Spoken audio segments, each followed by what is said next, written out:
Welcome to Marvel with Metatron. I think it's the hand symbols or something like a pyramid. I kind of forget. I haven't done an episode for this series in a while. Marvel with Metatron. I'm pretty sure it was like a pyramid. Marvel with Metatron, and we're creating a Merkaba. So you get one triangle here. Marvel, we're looking up. Oh, Marvel. And then Metatron. Metatron falls down into man. That's why Metatron has many forms with which to express himself. And whatever form Metatron is expressing himself through, he's always going to be a messenger of Mercury. So just for your historical edification, it's important to know that Tehuti, Hermes, Odin, Quetzalcoatl, Zoroaster, Ahura, Mazda, Enoch, Metatron, Idris, Ningishzida, Nabu, Chiquetet, and many more. But those are the main prominent names for the history of this planet. These are all aspects of one space, which means that they are all aspects of one soul. And this soul is connecting with other souls in many ways as well. So then this is where Anubis, as a twin flame of the space that built Mercury, is going to be there to basically hold Mercury accountable for his imagination. So this is why you can now go see online and just the art, and they keep all this shit in the Vatican because they stole everything. That's the point of this series. They stole everything from Egypt, and now they sell it through Marvel, and they sell it through the Bible so that they can make money off of the energy that was already here before they got to invade, crusade, and colonize and consume, with the intention of controlling everything in this EU world order, the EU world order, the JU world order, the new world order, huzzah. Because Marvel's releasing stuff about the new world order, so they know what they're doing. When you go online and you see that Tehuti and Hermes, Thoth, are both the same, you get infinite more confirmation in this, in the fact that when Thoth and Anubis combine their power, they become Hermanubis. Not Tehuti-nubis, not Thoth-anubis. They're Hermanubis, because objectively, Thoth and Hermes are two aspects of one space, tiling itself. Trismegistus is just communicating at different points in time, and they're performing different functions. So Hermes is the air function, whereas Tehuti is the earth function. So that's the point of Mercury, having many elements with which he can convey a simulation or build a world or create a circumstance where he's able to connect with other infinite individuals like himself. So this is where all ideas of gods come from. So now you can see that Hermes as the air aspect of Mercury and Tehuti as the earth aspect of Mercury. This is now where we get Odin coming in as the fire aspect of Mercury. Zarathustra is the water aspect of Mercury. He's all about walking on water, spinning your chakras, bringing astrology to earth so that spells can be relatable, all that good shit. Odin is full ego mode. All right, let me tell you. Odin's got an ego. Odin is just full fire. All right, so this is now where we can see, we've already seen in internet investigations, Odin and Ahura Mazda. All right, Ahura Mazda, Zarathustra, that's like the water of Mercury. Odin, that's the fire of Mercury. These are both aspects of one space, which is confirmed. It's just a matter of how much they want to release on the internet, honestly, because the internet is just full of information that they stole from indigenous peoples. They translated it into English so that people can get lost in how white men, how English men, how this religious banking system wants to make us view the information, which is always going to be whitewashing. So Marvel loves Odin, as we can see, right? Marvel loves the ego of Mercury. They're obsessed with the ego of Mercury. By the bristling beard of Odin. They have it right here at the top of their website. So we can see, okay, we're here in Marvel with Metatron. We can very blatantly see that Marvel is created by Masons who stole all of their ideas from Mercury, objectively. I'm just a messenger, okay? Ice Chase, I'm just a messenger. This is facts. That's the point of why I'm here giving this message, because this is straight up what's happening, and this is why history is whitewashed and why people don't know the truth, because colonizers are making money lying to everybody. It's a shame. But that's what they've been doing, especially with this pandemic, right? Just making money lying to people. That's what the medical industry does. That's what the religions do. The religions make the medical industry. That's our whole thing in Hermetic Health. If you have not checked out Hermetic Health, the first 4 episodes, I don't think they're on YouTube because I'm talking about the religions that just took down my YouTube account. I got it back.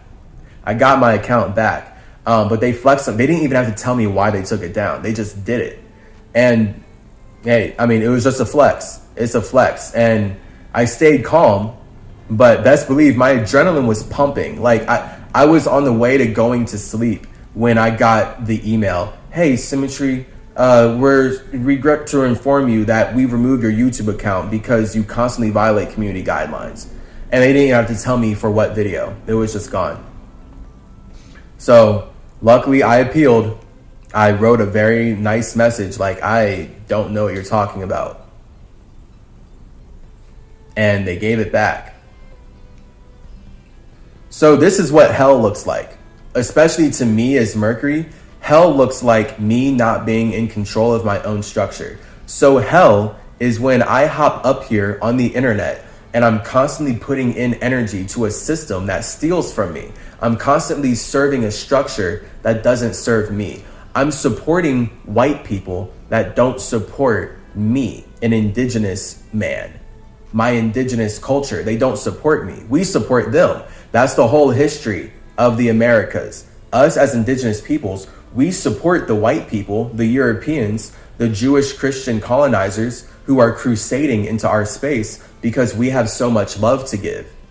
But then they say that we're evil. After they rape us, they steal from us, they murder us, they enslave us, they do horrible, unspeakable things that would somehow get me taken down for being hateful if I talked about it. But it's just the objective history of this English language and the country that is the greatest country in the world, and the whole continents of North, South, and Central America as concepts were created by this behavior that I'm not allowed to talk about because it's too violent, it's too gory, it's too fucked up. And yet they are doing it on the basis on saying that we, the indigenous peoples who are giving them our lives, are evil. So this is the witchcraft of Marvel. And this is what I do not support as Mercury. I don't support any genocide, actually.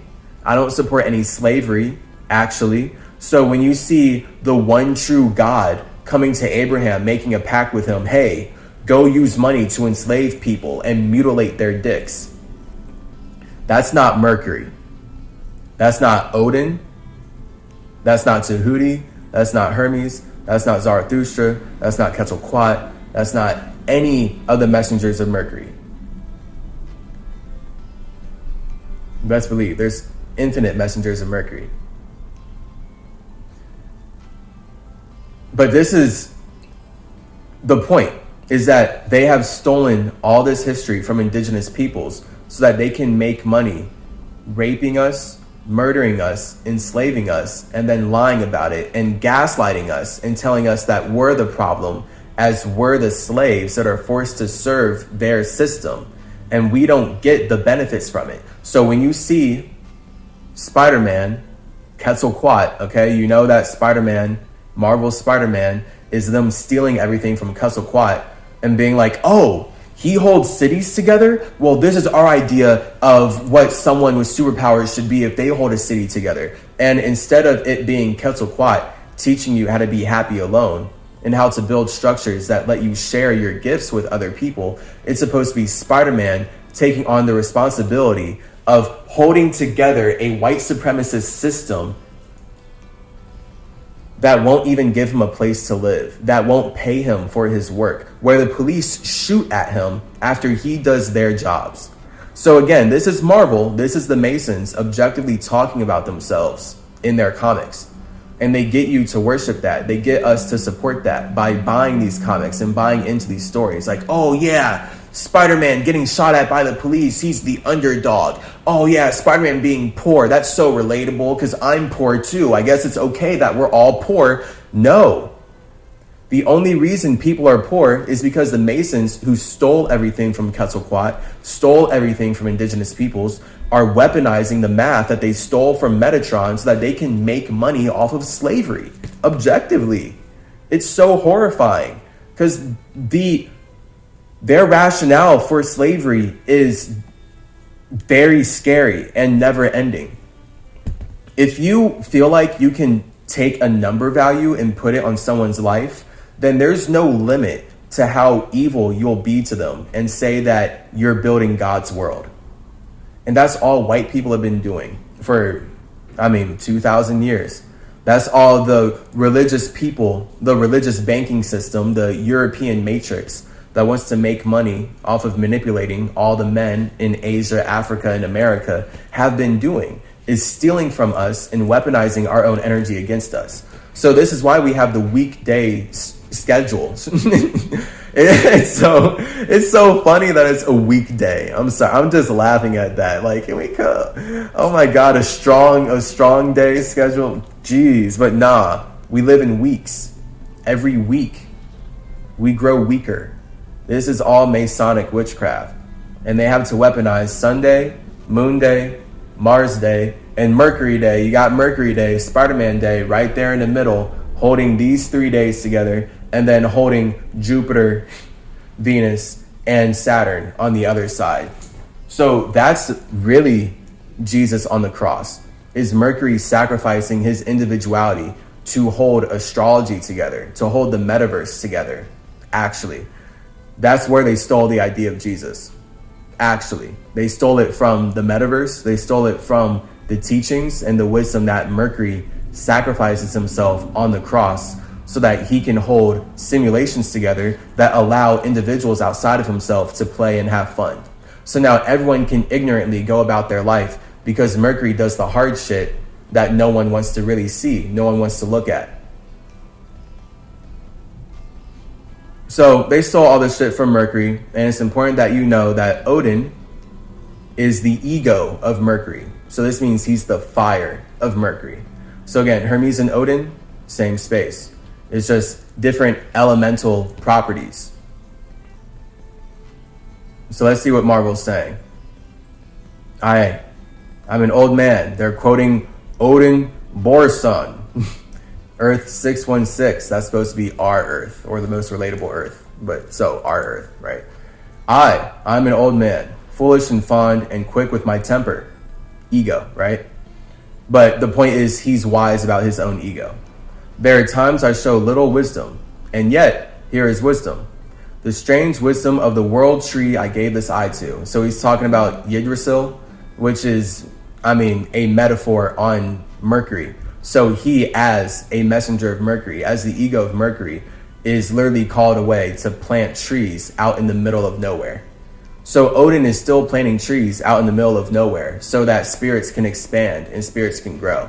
This is the whole point. And then because he's the one planting those trees, he's able to see how everyone is communicating inside of those structures, inside of those realities. And then that's where he has his own hermetic heaven set up. And then people, if they vibe with Odin, if they want to go to his world, they can start to work to appease him. But really the point is everyone to actually be happy alone. That's the Hermes shit. Okay, so Odin simply is the ego that makes it possible for anything to get built, because fire is that first element that allows water to be turned into air so earth can exist. The tree that is everything, that has its roots and branches in all that is. There are 10 realms in this reality, 10 spheres, 10 universes, and the tree winds through them all. So it's 9 realms, but then when you know that your 10th realm, in this case, what I would say as CymaTree, your 10th realm is your heaven.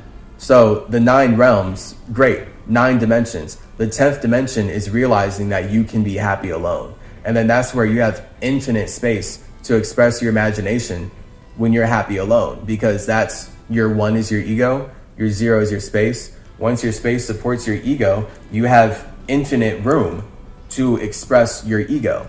because that's the point of being alone, and you knowing that you're an infinite individual inside of your own circumstance. And then this is where you create a mind so that your mind can wear a body that allows you to share your circumstance with others. So this is how I know I'm not this body, but my mind created this body so that I can share this circumstance with everyone else on Earth. So now, because we're all creating bodies inside the same atmosphere, we can all talk about the same things and be relatable to one another. And then this is how we build relationships that allow us to expand all universes.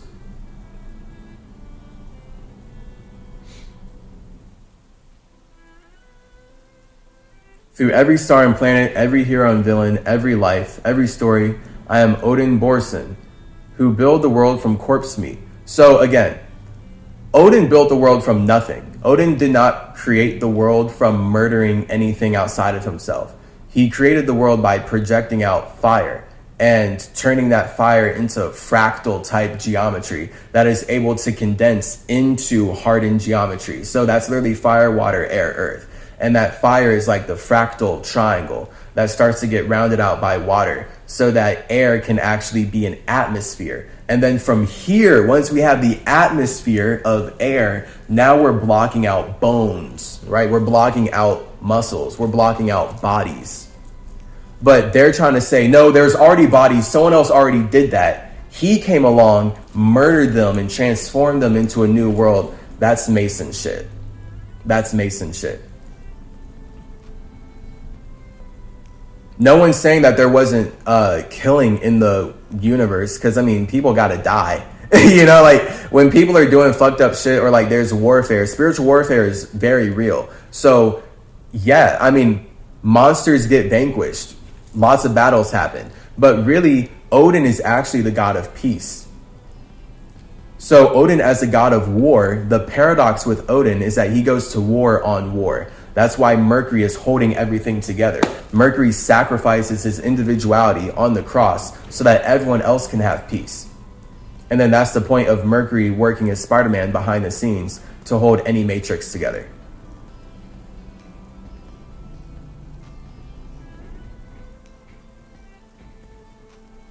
So when they're trying to get us lost in Odin, creating a world from murder, that's really just a projection of them and how they created their new world by murdering all the indigenous peoples that actually created it out of space. See, it's just Masons. It's just Masons. Masons are wild, but this is their religion, to make money off of genocide and stealing and lying and whitewashing everything that they cannibalize so that they can twist it into something that allows them to be seen as the true children of God. So this is why Marvel's obsessed with Odin. They're obsessed with the ego of Mercury. It's just that they have to transform everything that Mercury ever created so that they can express their ego.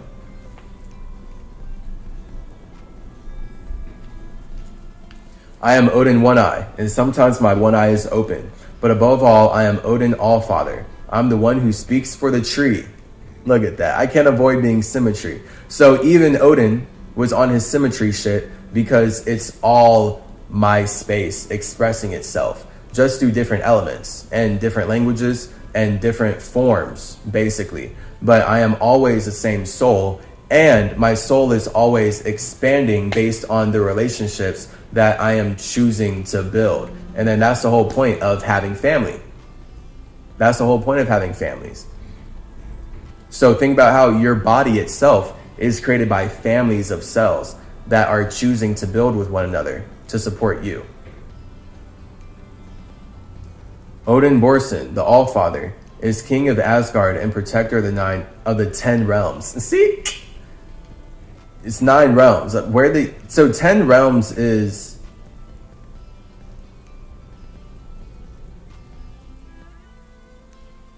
the 10th realm. Each have reported 9 worlds its own universe. There may actually be an infinite number of them. Yes, there's an infinite number of universes. So they're just they're weaponizing the math that I share with everybody in chaserjeans.com. Because the point is, there's only 9 numbers. Any 10th realm is, again, you realizing that the only way you'll be in heaven is if you're happy alone. That's the natural progression after number 9, always. 9 is going God mode. So 9 is actually realizing, oh, I can create what matters to me. Well, I'm going to create heaven. That's 10. That would be the 10th realm. But it's just funny because they can take this stuff and like do whatever they want with it. Oh yeah, there it is. And then of course 10 is, yeah, heaven is 10 in that case. So it is 9 realms, but they have heaven as a 10th realm, as I'm saying. But all they can do is weaponize it and never give you the actual clarity on how to make it work for yourself. They're just making money off of shit that they barely understand. So they're only going to teach it to you so you understand it even less than them. And they can remix it with their personality and their desires and how they want you to view the ancient world as we progress into this technological metaverse, white supremacist, light supremacist world, where they can just take down anyone's accounts at any time. And if you don't have money to be on their new world order system, then you don't even exist on the internet, and thus you can just get taken out and no one's going to care because most people only care about what they can watch on the internet now. Very sad. Odin Borson, the Allfather, is king of Asgard and protector of the 10 realms. He's a member of the race known as the Asgardians, a group of humanoid beings from the pocket dimension of Asgard. Right? So, like, look at this. This goes against all Christian faith. So, literally, the Christian Judeo-Masonic banking system is going to steal all of this wisdom, steal all of this mythology, and then sell it as, well, it was still created by one God. Even though this all happened way before we came up with our concept of cutting off people's foreskins and using money to have slaves, but that was all still one God. So still Yahweh, the one true God, created Odin and the pocket dimension, and anything with dimensions, that's still all the one true God. You still need to serve the commandments. You still need to focus on going to heaven, because all this was still created by one man that we are teaching you about. That's what white supremacy does. This is white supremacy right here. This is so insane. How can you be a Christian, yet you're serving a system where Wednesday is Woden's day? You're objectively worshiping Woden every single Wednesday as the man, as the CymaTree who holds this simulation together. But then you're going to say, everyone was created by one God. But then Thursday is going to be Thor's day. So Odin has sex with a woman, a spirit outside of himself, so that another spirit outside of himself can come in as his child. And you're still going to colonize all that and say it's all one God, Yahweh, J-Way, colonize the heaven. That's why J's number 10. They just taking our heaven away. This is so evil. They make no sense. All they can do is consume, cannibalize, colonize, and then gaslight with lies. But it's just contradictions, and we're just watching them in the astral realm. Like, this is fucked up. What the fuck? Like, damn. Hey, we love you guys. Please learn. Learn with our creations. We're still us. We're expanding past this reality every day. We're still us. Go ahead and learn with our creations. But like, ugh. The contradictions are insane. You can't be selling people on a banking system where Odin is Wednesday, Thor is Thursday, but then you're going to say that both of these men were created by one man who created all the men that you're manipulating. But then Odin and Thor came before your time, way before your time. That's why you worship them harder, and that's why you're using their structures more. Like, this is literally why Marvel is not about by the bristling beard of Jesus. They don't give a fuck about Jesus. They know Jesus does not have superhero energy. They literally made up Jesus based on Odin fasting on the tree, fasting 9 days with the spear in his side. Come on. They stole all that shit from Mercury. They just stole the whole Jesus story from all the messengers of Mercury. They just wrapped it all up like, okay, we're going to weaponize Mercury against the people. So we need to ride off of his energy as much as possible. But if we want the sheep to follow our religion, then we need to give them a sheep version of everything that we're stealing from Mercury. So let's just say Jesus is the one man, the one true son of God. He was white. He's the only one who can walk on water. Fuck your chakras. Fuck your mind expanding and worship us. Oh, he got killed by his people, by the way. So worship a system that kills its own children and you'll be good. You'll be good on our new world order banking system. Huzzah. Like, bruh. This shit's so silly. It's so beyond silly. It's so evil. They're so evil. So evil. Okay. He is considered the wisest and the most powerful of the Asgardians. He is also a member of the Council of Godheads, battling all threats against the pantheons of Earth. Again, Council of Godheads. So you stole all this information so you can sell that we're created by one God? Dude, these contradictions are like truly baffling. They're truly baffling. You have no right to sell anyone on multiple gods. Like, this is what the Jews and Christians are doing. I mean, Marvel's created by Jews. So this is their religion, to steal everything from older gods and then just whitewash it and say, oh, the shit that came before us, that was created by the one true God. He made a covenant with us that we could use money to rape and murder everyone outside of ourselves. So welcome to the New World Order. Welcome to the legal system. Please put your hand on our book and swear in to our orders so that we can further manipulate you with our Latin, with our logic. Because we have control over the light. This is literally what they're doing. Marvel has no spiritual right to sell anything related to Odin or Thor or Mercury for that matter. The whole point of Mercury is talking about infinite individuality and how we're all infinite gods, infinitely individual gods. You did not create someone outside of yourself. The moment you say that, you're lying so that you can actually consume people outside of yourself, which is what they've been doing. Fucking contradictions out the ass. They're so ugly. This is so insane. Let me just make sure real quick.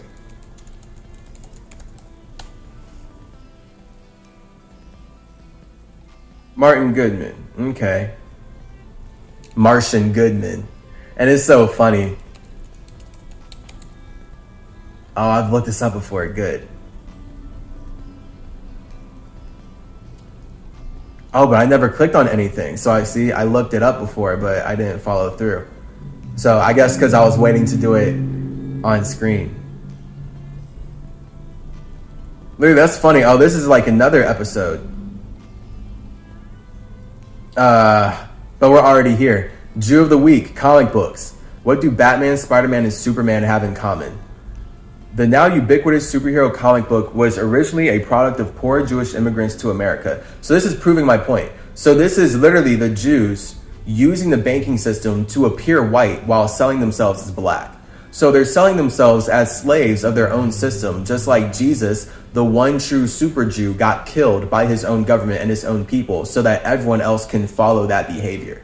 And now everyone's going to cause climate change while saying, we don't know how this is happening. So right here, yeah, this is them weaponizing everything that I'm talking about. They stole all these concepts and they want to be seen as the true children of God. So this is how they're doing it, by saying that them as Jews have permission from the one true God to steal everything and whitewash it and transform it into something that they can sell and make money off of. And this is why their science says energy can't be created or destroyed. Because they're coming from that perspective. They're like, oh, indigenous peoples already created the energy. Oh, well, it can't be created. It can only be transformed by us. Now we're going to eat the energy and then destroy our environment and talk about how we as humans are naturally destructive and naturally fucked up. When in reality, it's this religion It's this religion. They're objectively talking about themselves. Look closely, you'll find Jewish themes in all of them. Superman's real name, Kal-El. During the Great Depression, Max Gaines, born Max Ginsburg, his only solace was reading newspaper comic strips. He wondered how it would be possible to maximize his experience, and thus was born the comic book. Teaming up with Harry Wildenberg, who worked for a color printing company, they debuted the first ever comic book in 1934. By 1938, comic books had already taken America by storm when two Jews changed the industry forever. Jerry Siegel and Joe Shuster came up with Superman. So they stole Superman from Zarathustra, okay? The idea of embodying infinite possibilities in a man. That's Zarathustra. And that's where you get the energy of not just walking on water, but flying between universes, and now you're Metatron. And now you can manage your own Mercury. And now you're always a superhero in your own life. That's Superman. They stole all this shit from Zarathustra when it comes to Superman. Ubermensch stuff. The first action superhero, just like Zarathustra was the first man on Earth to not only bring astrology here, bring the chakra system here, bring the astrological alignments in harmony with one's anatomy, because that's the whole point of like correlating the chakras in astronomy, and then being able to fast and walk on water yet again and know how you can stay lighter than the universe that you feel like you might be a victim of, basically. All that stuff, chasergenes.com, superhero things, absolutely. They stole this from Zoroastrianism because Ahura Mazda sent Zarathustra to Earth to show everyone how to walk on water way before Jews made their covenant with who they believe was the one true God. Historically. So they can have their religion. Their religion is an excuse to cannibalize what they stole from Mercury and Atlantis and my soul group, my family. And we're watching it in history. We've been watching it. It's really sad. It makes us very sad. And it shows us that we don't have control over spaces outside of ourselves. But they want control over our space.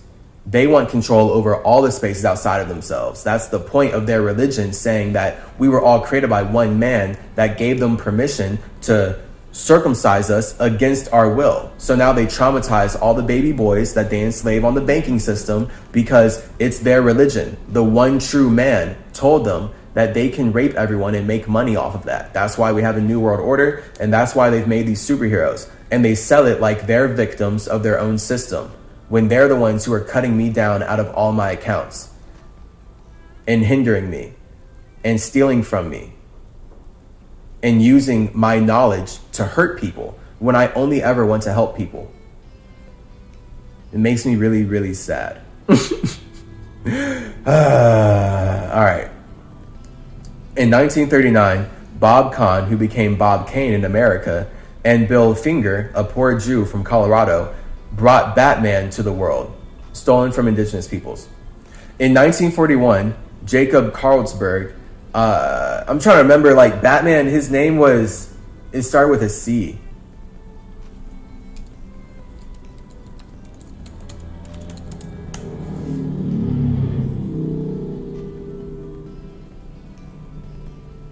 It was like their concept of Batman was taken from an indigenous entity that started with a C.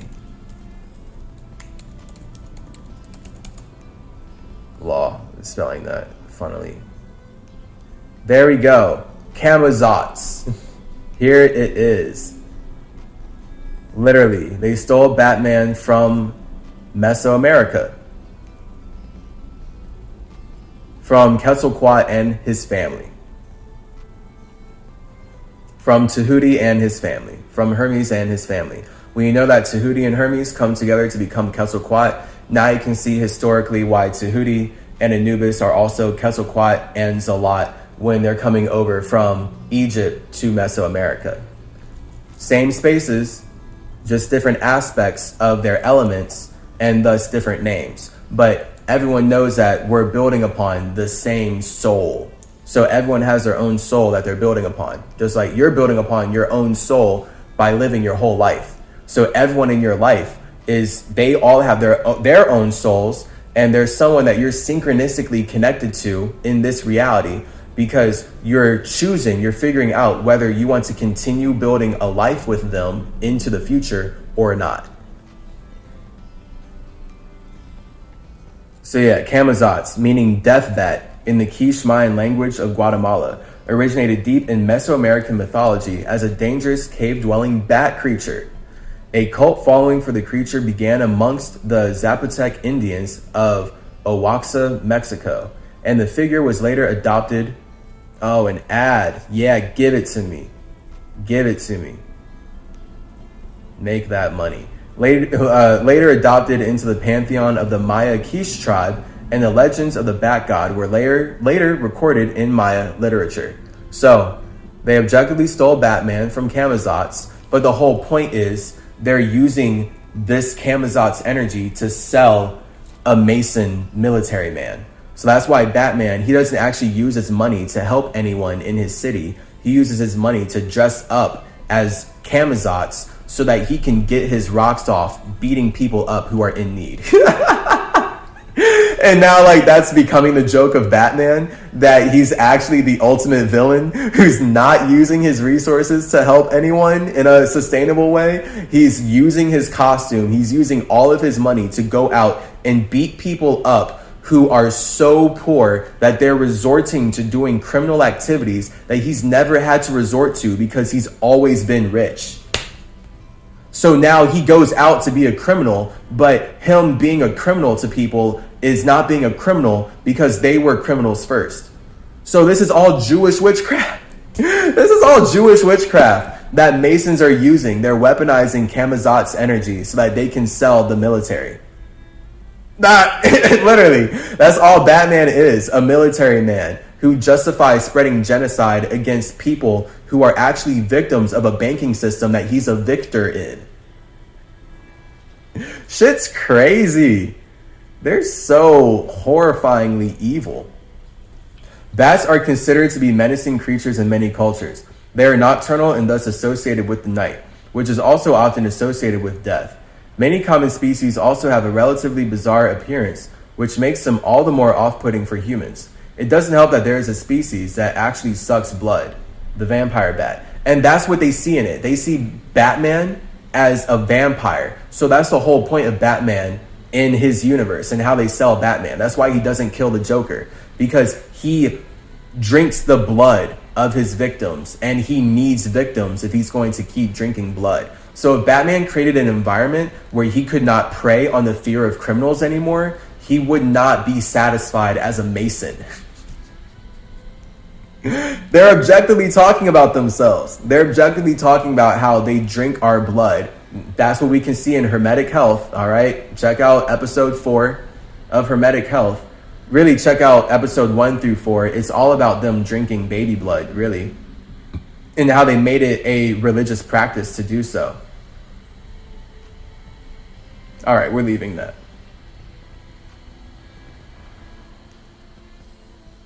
So, yeah, just getting confirmation there. Superman stolen from Zarathustra, Batman stolen from Camazotz, and we already know Spider-Man stolen from Quetzalcoatl. In 1941, Jacob Carlsberg, who became Jack Kirby, and Joe Simon created Captain America. And Captain America, literally, he's nothing without his shield that they had to steal from Wakanda. So yet again, they're saying Captain America would not have completed one mission if the U.S. Masonic military complex did not steal minerals from Wakanda illegally, so they can do all the illegal shit they want to make their superheroes. But then their superheroes are going to go fight out and go beat up anyone who's not following the law that they don't follow. So it's okay for the U.S. government to steal from Wakanda, but if you steal from a bank, Captain America is going to use the shield that the U.S. government made by stealing from Wakanda to beat the fuck out of you and then send you to prison because you're the problem. This is literally how Jews are writing superheroes, and they talk about it. This is what they say. This website is jewoftheweek.net. So this is literally them talking about themselves. This is how they do it. This is how they steal everything from indigenous peoples so that they can whitewash it and then sell masonry. And this is what masonry is: vampirism. Masons need victims that they can drink the blood of if they're going to feel satisfied as victors, as winners. And it shows in Batman, especially Batman, really. But I'd say it shows in Spider-Man as well. It shows in almost all their superheroes, because that's the point of them keeping these comic books that they can sell, because they don't want the superheroes to actually solve their villain problems. If the superheroes solve their villain problems, then you as a reader, us as readers, we wouldn't keep tuning in to see the superhero fight the same villain. That's why the Joker is a joke, especially. And the big killing joke with Batman and Joker is that the Batman needs the Joker for him to feel like he has a purpose fighting crime instead of actually solving the underlying root of why crime is happening. That's what Odin cares about. Solving the underlying roots of why crime is happening, not maintaining a genocidal system so that he can be seen as a superhero. See, good people are too happy alone to give a fuck about that shit. This is true Zoroastrianism right here. Good people are happy alone, evil people are unhappy alone. When you're a good person, you're way too happy alone to feel like this makes sense, to feel like this Jewish idea of a superhero supporting genocide and supporting evil and supporting slavery and supporting a system that does illegal things to other people, but then says that no one can be illegal to it. This is not a good system. This is obviously what's causing climate change. It's what's causing mental health problems. It's causing physical health problems. It's causing emotional health problems. This is all causing relationship problems. The problems are literally coming from this mentality right here. Meanwhile, a young Romanian Jew named Stanley Lieber, also known as Stan Lee, dreamed up Spider-Man. See, like, just lies. They stole Spider-Man from Quetzalcoatl. That's why they can't even explain Spider-Man or talk about truly the source of their ideas or inspiration. And we can historically track it to the colonization of the Americas. They just don't want you to know that America was colonized. That's why their religion says they discovered this place.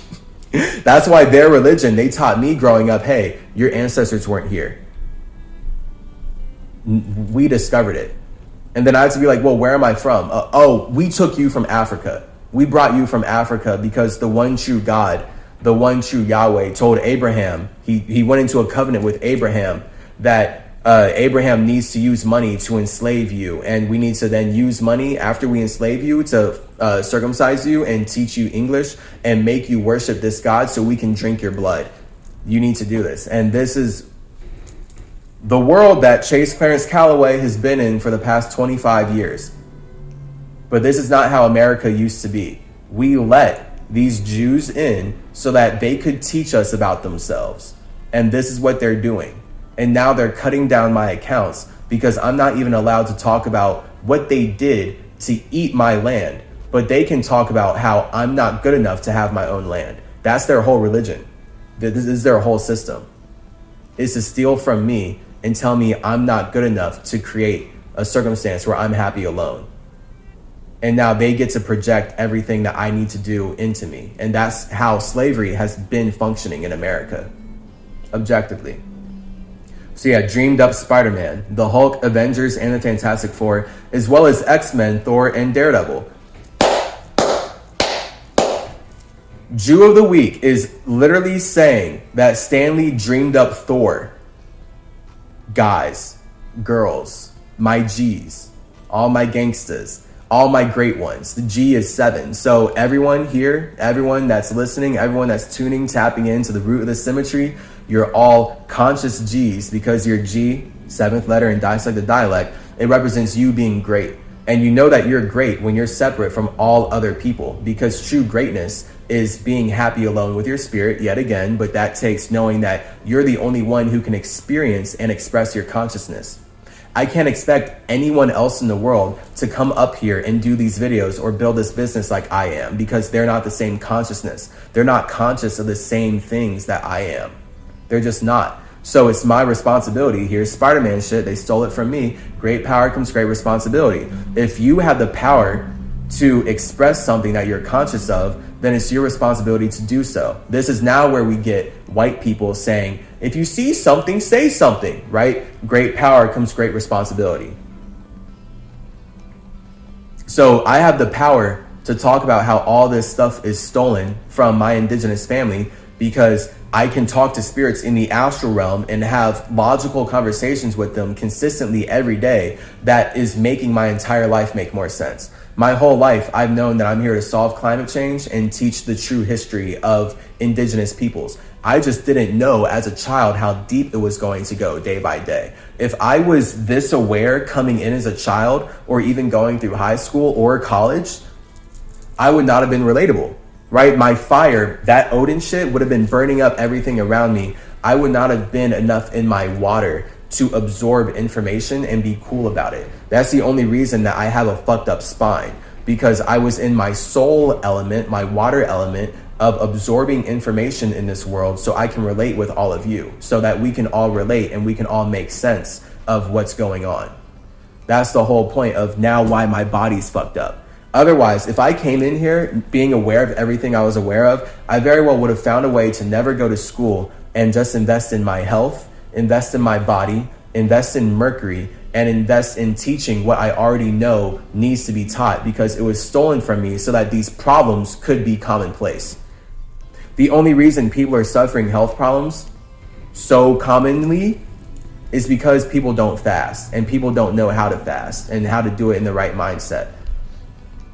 And that ties all to this religious stuff that we talk about here in Chase Your Genes, here when you tap into the root of the CymaTree. All right. So, and especially the fact that, right, I just went on all this because they literally just said, Stanley imagined my son. Like, so they're objectively going to say that Stanley imagined my child, even though we can objectively go look in the history books and completely comprehend and know that they stole Thor from Norse mythology, which is way older than Jewish mythology. But they're going to say that, oh, Stanley made him up. This is so evil. And especially because the X-Men is actually based on real people of color, real indigenous peoples being murdered by the system that Stan Lee is supporting. So Stan Lee, he's like, oh, black people are getting killed by white people. Racism is a problem. Well, let me turn these into white people and just give them superpowers. And that'll be the analogy. So now, Professor X, he's Martin Luther King Jr. and Magneto is fucking Malcolm X. Yeah. And like, that's how they flipped it or whatever. Magneto's supposed to be Malcolm X. And then Professor X is Martin Luther King Jr. And then they just weaponize all of our black trauma into white victory that now is the X-Men. And now it's just them imagining, wow, what if white people had superpowers and then white people hated them? And that was Stan Lee getting white people to empathize with the plight of black people. So subconsciously, that shows us right there that white people, Stan Lee, Jewish culture, they feel like, they believe, they know that black people have superpowers. And the only way they can make money off of our superpowers is to create trauma, silence us about that trauma, put us in a system where they can harvest the energy that we create out of that trauma. So now we have the music industry. We have slavery creating the music industry because they turned our pain into music. They put on blackface as they're eating the flesh of black people, and they're playing the banjo to project to the rest of the world how they want every culture to see blackness now. So they're the ones that put on blackface after enslaving black people, and then they sold blackness to the world because we're not calling ourselves black. These are colors that they're using their religion to erase us with. So their religious belief is to erase our indigenous individuality. That's why they circumcise us. That's why they steal our land. That's why they lie about stealing everything from us, but then they have to keep stealing from us and eating us. It's so sad. It's so sad. But it shows that, yeah, for them to take black people going through real human pain and saying, okay, we're going to sell this to America as actually white people who can shoot lasers out of their eyes and create thunderstorms. They're really just talking about how they feel about indigenous peoples. They know that we can channel infinite possibilities through us as indigenous peoples. That's how we create the simulation that they're invading, that they're consuming. They're the aliens here. That's why they imagine Superman, oh, the ultimate superhero would be an alien invader who came from another planet to invade this planet. You're talking about yourselves. You're talking about your own religion, invading the Americas, invading Africa, invading Asia. You're talking about yourselves. You know you're the aliens. You know that you're the illegal aliens. You know that black people were here first. You know that people of color were in the Americas first. You know that. But your religion is to lie and sell the opposite. This is so wrong. Gah. So yeah, whatever. Alchemizing the trauma of indigenous peoples into money. They've been good at that. Marvel's been good at that. The music industry's been good at that. Hollywood's been good at that. Masons are pros at that.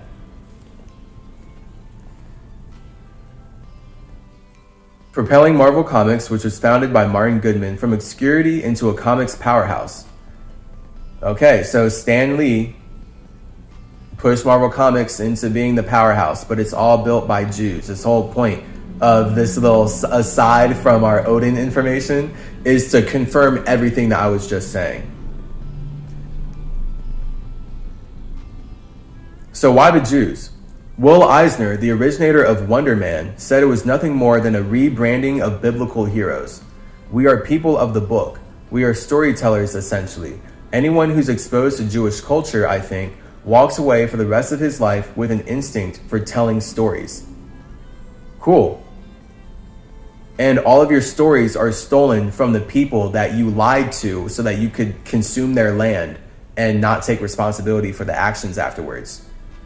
So yeah, you tell stories. Your stories are lies that allow you to consume real stories from indigenous peoples so that you can turn those into lies. But now your lies are more relatable because you cannibalized reality. That's why they had to put the Egyptian pyramid on the back of the dollar bill.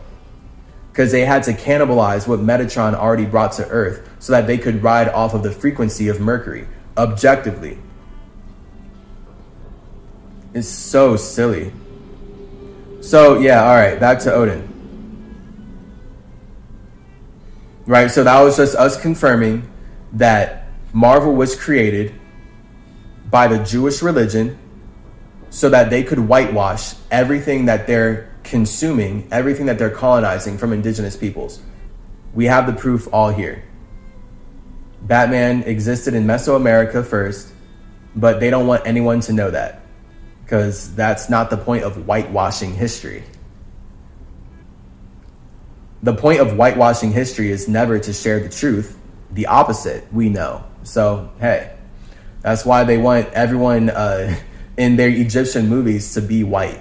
Because the whole point is they're whitewashing the whole concept of Egypt, connecting all the ancient civilizations that they're cannibalizing and colonizing.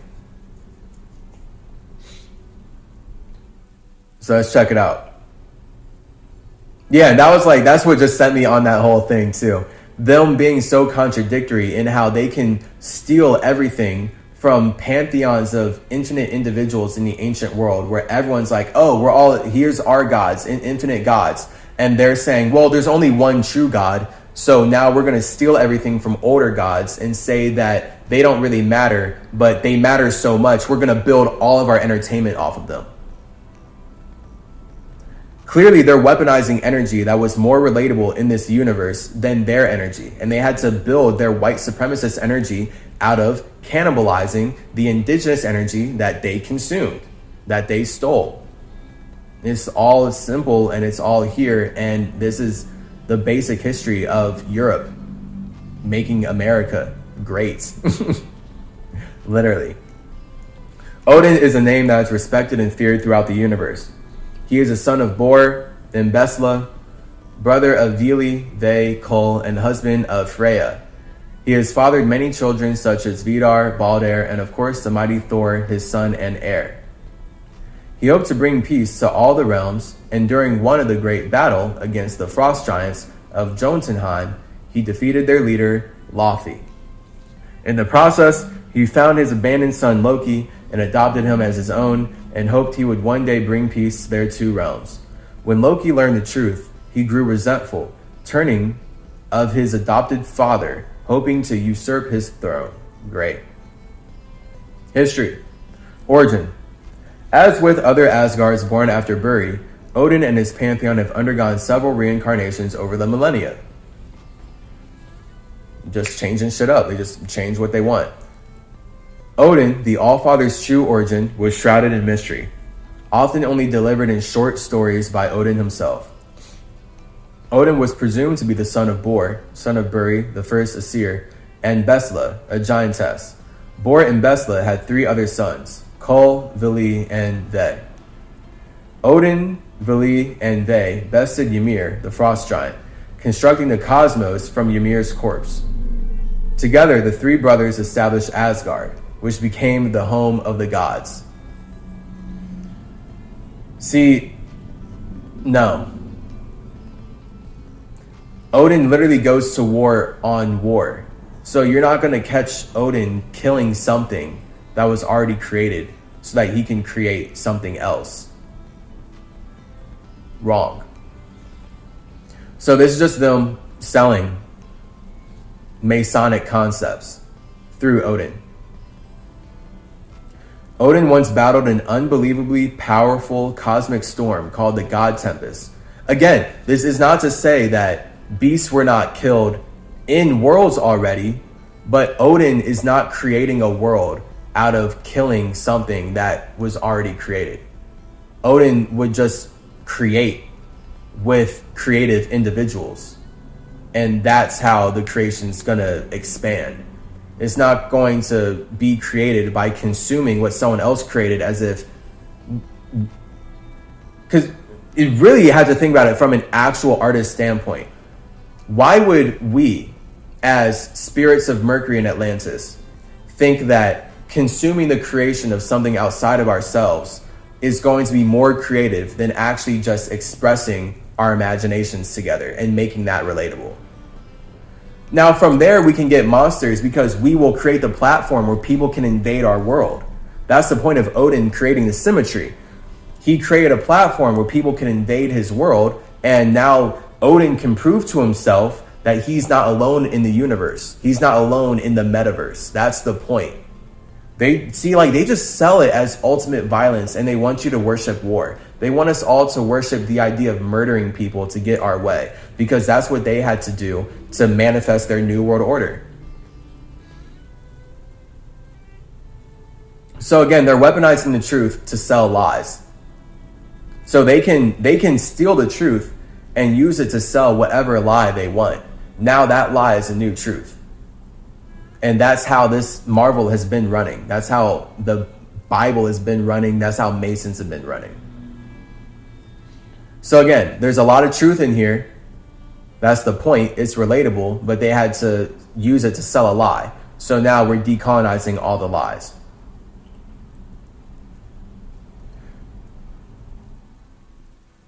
Odin defeated the God Tempest and sealed it away into a chunk of Uru that would one day be forged into the mighty hammer Mjolnir.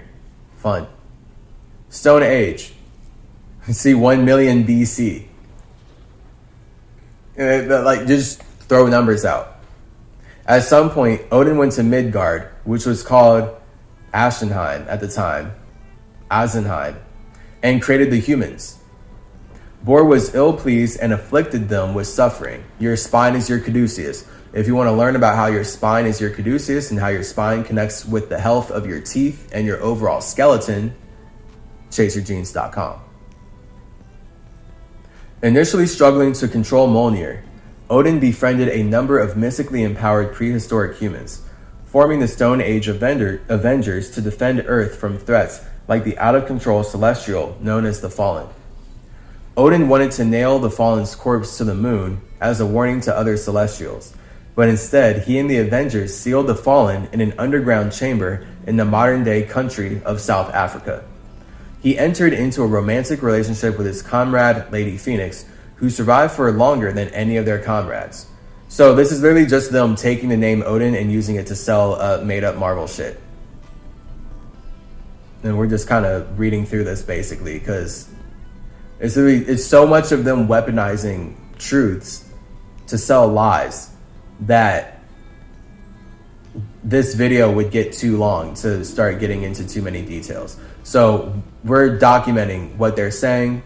We're addressing it in an airy type fashion as we've done so far so that we can have a more full atmosphere on this earth, right? We now have a greater perspective. We can see this earth from many different angles, and we have breathed new life into this internet page, right? And anytime we do these videos, we're breathing new life into these internet pages because we're bringing our mental atmospheres into this platform where we can communicate with a new perspective and allow people to see new things based on what was already relatable on the internet in this structure. And then, yeah, I mean, if they ever change the pages or the pages get taken down, we still have the videos. We still built a series. The tree is growing. So, time and place. All this is about to be Marvel mythology. Like Marvel taking Norse mythology but then selling it in a Masonic way. Facing Cole's madness, perceived in his statements and actions against the mortals, wanting him to be afraid, Odin went to Yggdrasil and stabbed his eye as a sacrifice in exchange for wisdom, and was revealed that Cole was corrupted. The path to follow was then revealed to him by the world tree via prophecy. See, so that's not how that happened at all, in any way, shape, or form. But this is literally Marvel taking Odin's story of him sacrificing an eye to gain mental clarity and a clairvoyant perspective and learning the importance of body over matter.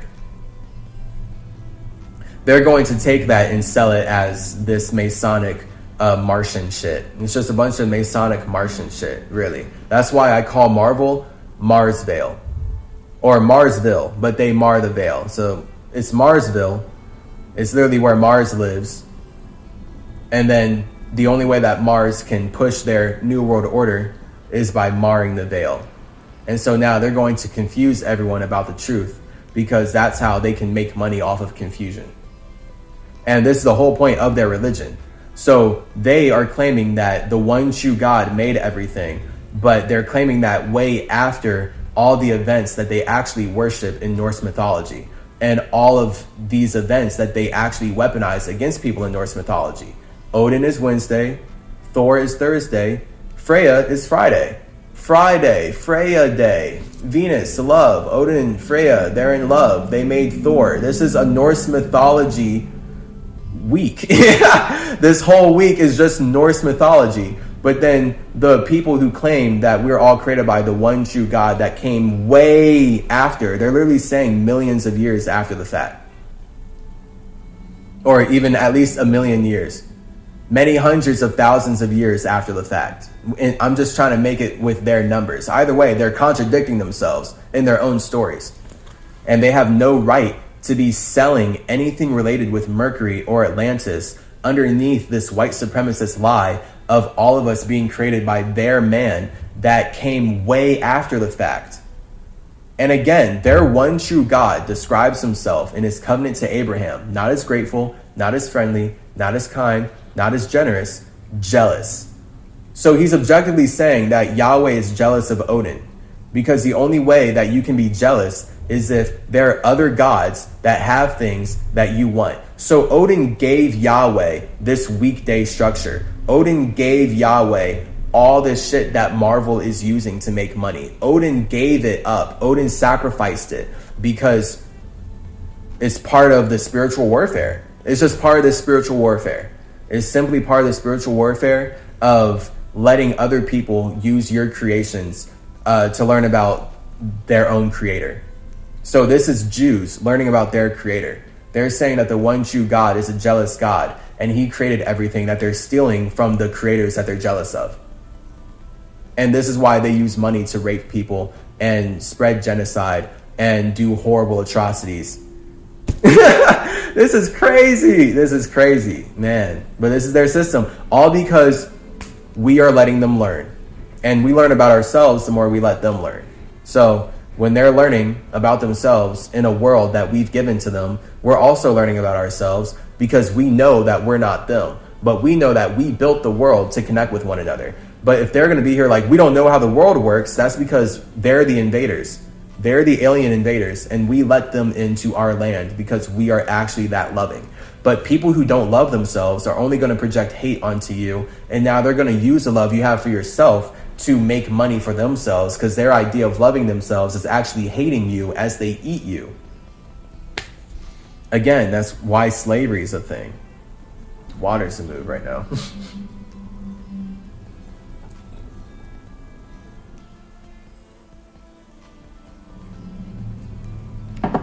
I'm fasting, so the longer I fast, just go fast or whatever. Right there, Sonic Hermes shit. Sonic is stolen from Hermes.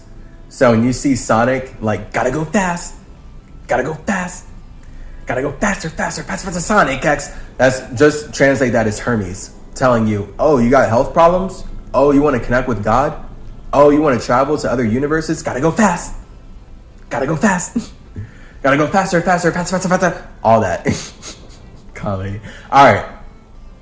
So right now, honestly, we low-key don't even have to read all this, because this is literally just them talking about how they've used Odin to sell the Marvel Universe. Which, I'm interested in, because I haven't read this, and I don't really care to. So, yeah. The paradox of Odin is that Masons view Odin as the god of war. Now, Odin is the war part of Mercury, because Odin is the fire of Mercury. So with Odin being the fire of Mercury, that's related to the ego, that's related to the man. And basically, this is what Masons see in Odin. They see themselves in Odin because they want to be men of war. But Odin is not actually a man of war. He is truly hyper-focused on using his war-like abilities, his firepower, that word, right? That's what Masons talk about when they talk about their military and why they need to keep putting way more money into the defense budget and the military. We need more firepower. They're obsessed with Odin. They're just obsessed with fire. They're just obsessed with the ego. Objectively, it's so silly.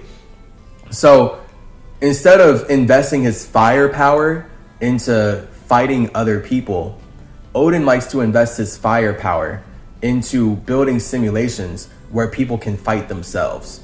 Welcome to this universe. That's this universe. That's where we are right now. That's why Woden's Day is Wednesday. So it shows that Odin has built a simulation and created a situation where he can support people fighting themselves. But he's not going to be dumb enough to fight you or to keep fighting everybody, because that's not peaceful.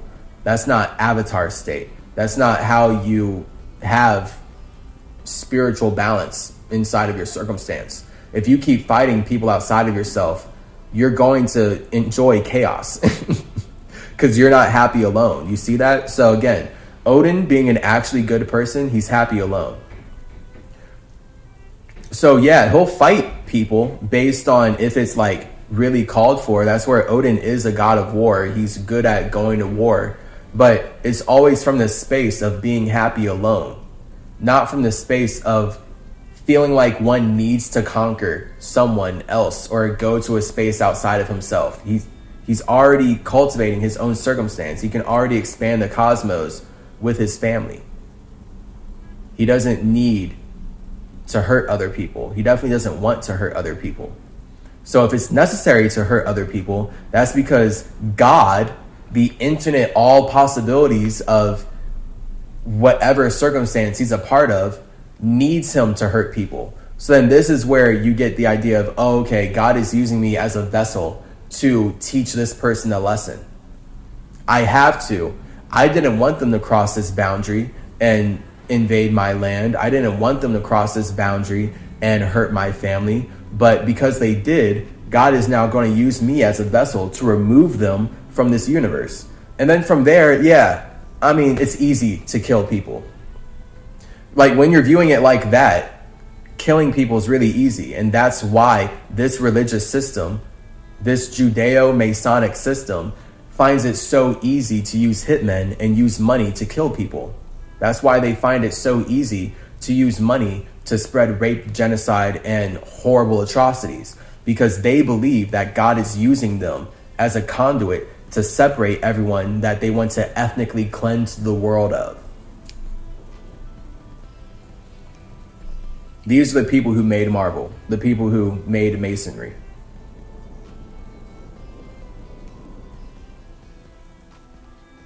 So let's see, story stuff. Along with his two brothers, Odin assaulted Kol's fortress for 40 days and 40 nights. Kol and his worthy remained hidden in the palace, while his brothers slaughtered their Draumar forces and eventually broke in. Facing Odin, Kol denied their brotherhood, claiming to be the serpent that will feast on the world. Odin recited the prophecy of the world tree and then defeated his brother, projecting him away. Projecting him away. Funny. Burning Ashenheim.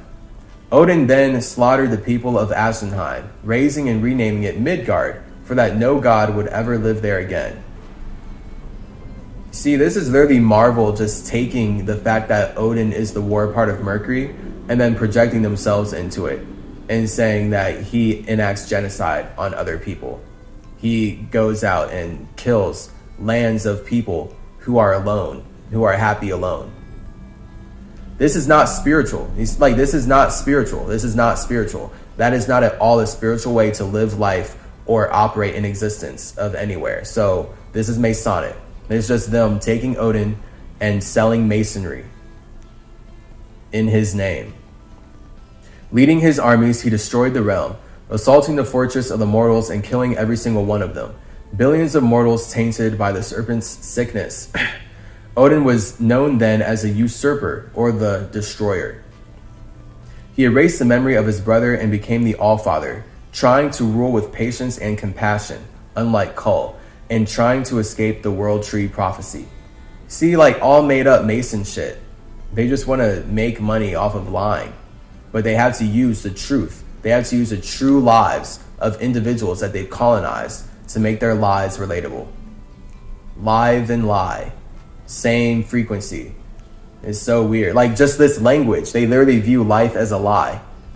So if they want to make their lives relatable, if this language wants to make their lies relatable, their life relatable, they have to steal the truth of Mercury's lies, of the people that indigenous individuals who were not speaking this language and were here way longer.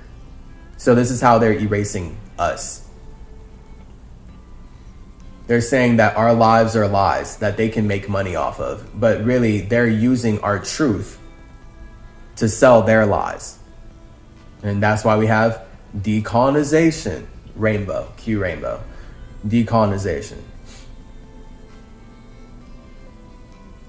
Yeah, so a lot of this is just like, yeah, many adventures of Odin. Just Marvel shit, selling him. Cool.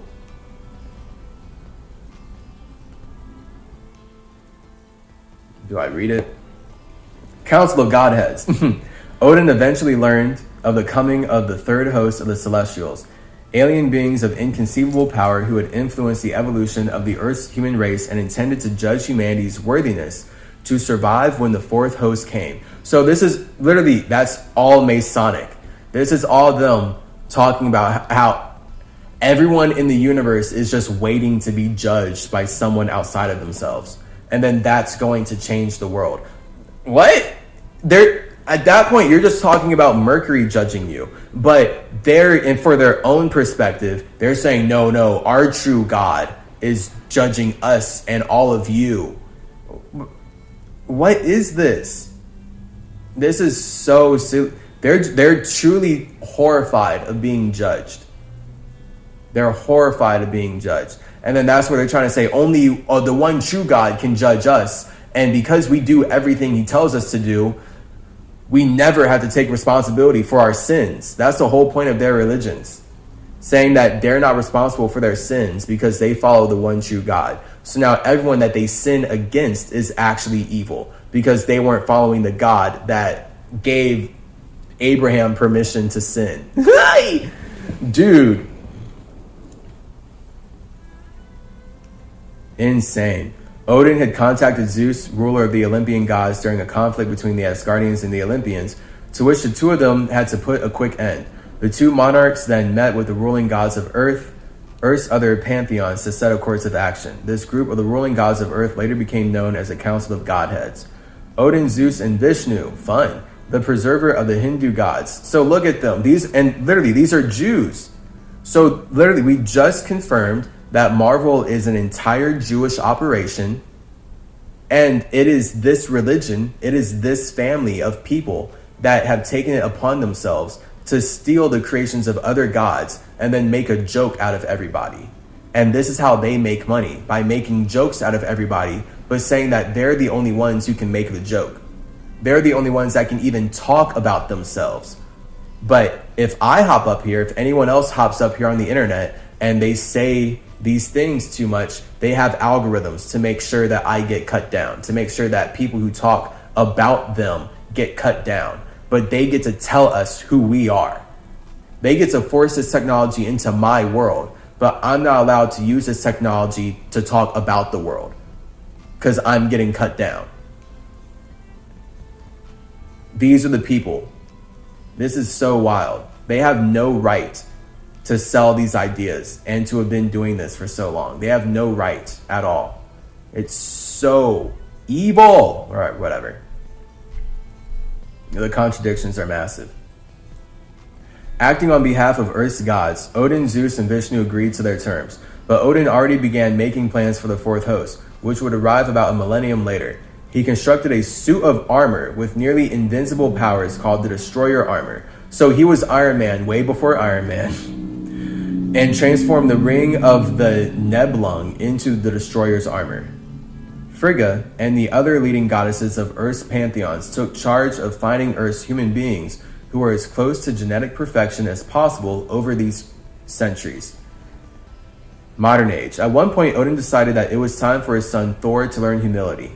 Odin had Thor surrender his hammer to him and then sent him to Earth in the mortal guise of a crippled young medical student named Donald Blake, stripped of his memory again of his true identity.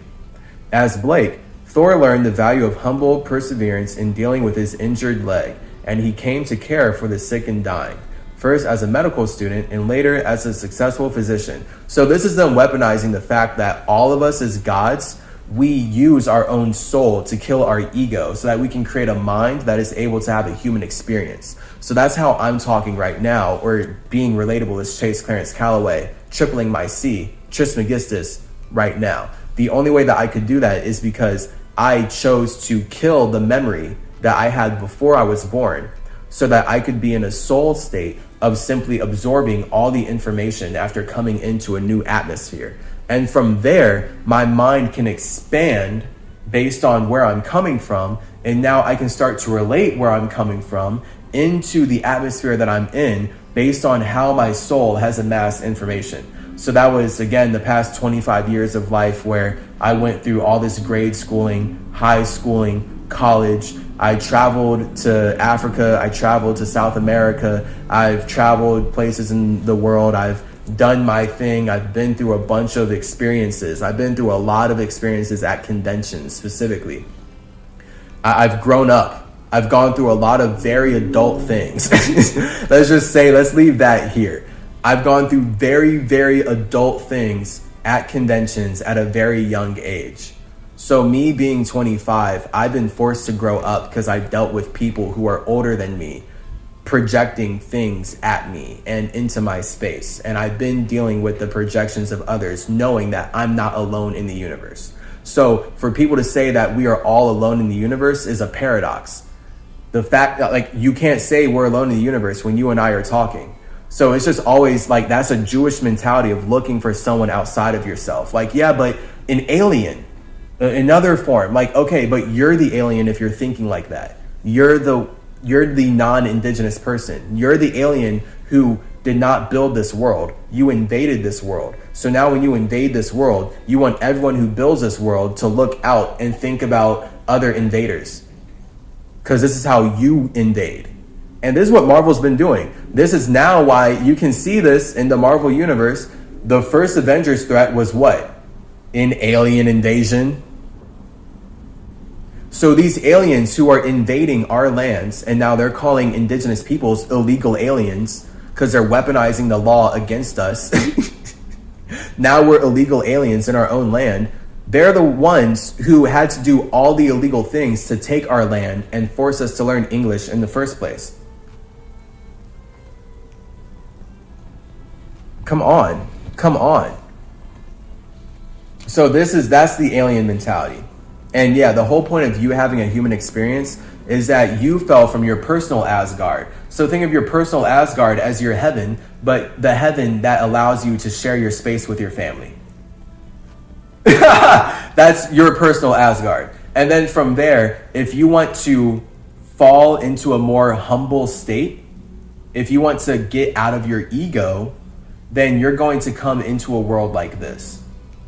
And then you're literally going to use your soul to kill your God so that you can have a human experience. And now your human experience is going to be grounded in the body. So this is why no matter what I'm saying, the way that you feel about my body is going to blind you to what my human experience is trying to communicate to you right now. So this is why anyone who looks at me and thinks, oh, he's a nigger, oh, he's black, he's an Indian, anyone who's looking at themselves and speaking about me in English is limited. And I know that. I know that each time I express myself, I am limiting my imagination, which is limitless, to a structure that makes my I relatable.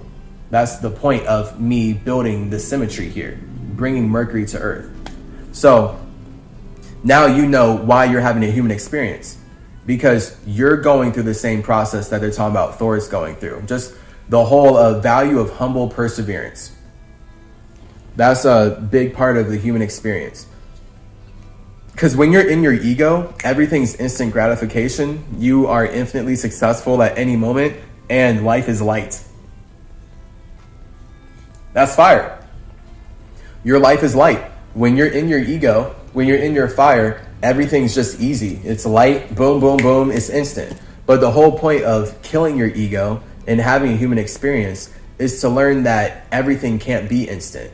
And there's actually a process to building things. Yeah, you can imagine the building, that's fire, but the process of building the building is water becoming air and then earth. So the only way that you will ever actually build a building is if you go through the process of making your imagination real, which happens by all of us working together. So to bring that to, again, your physical body, the cells in your body all have to work together with their own intentions, with their own imaginations, so that they can make your imagination real.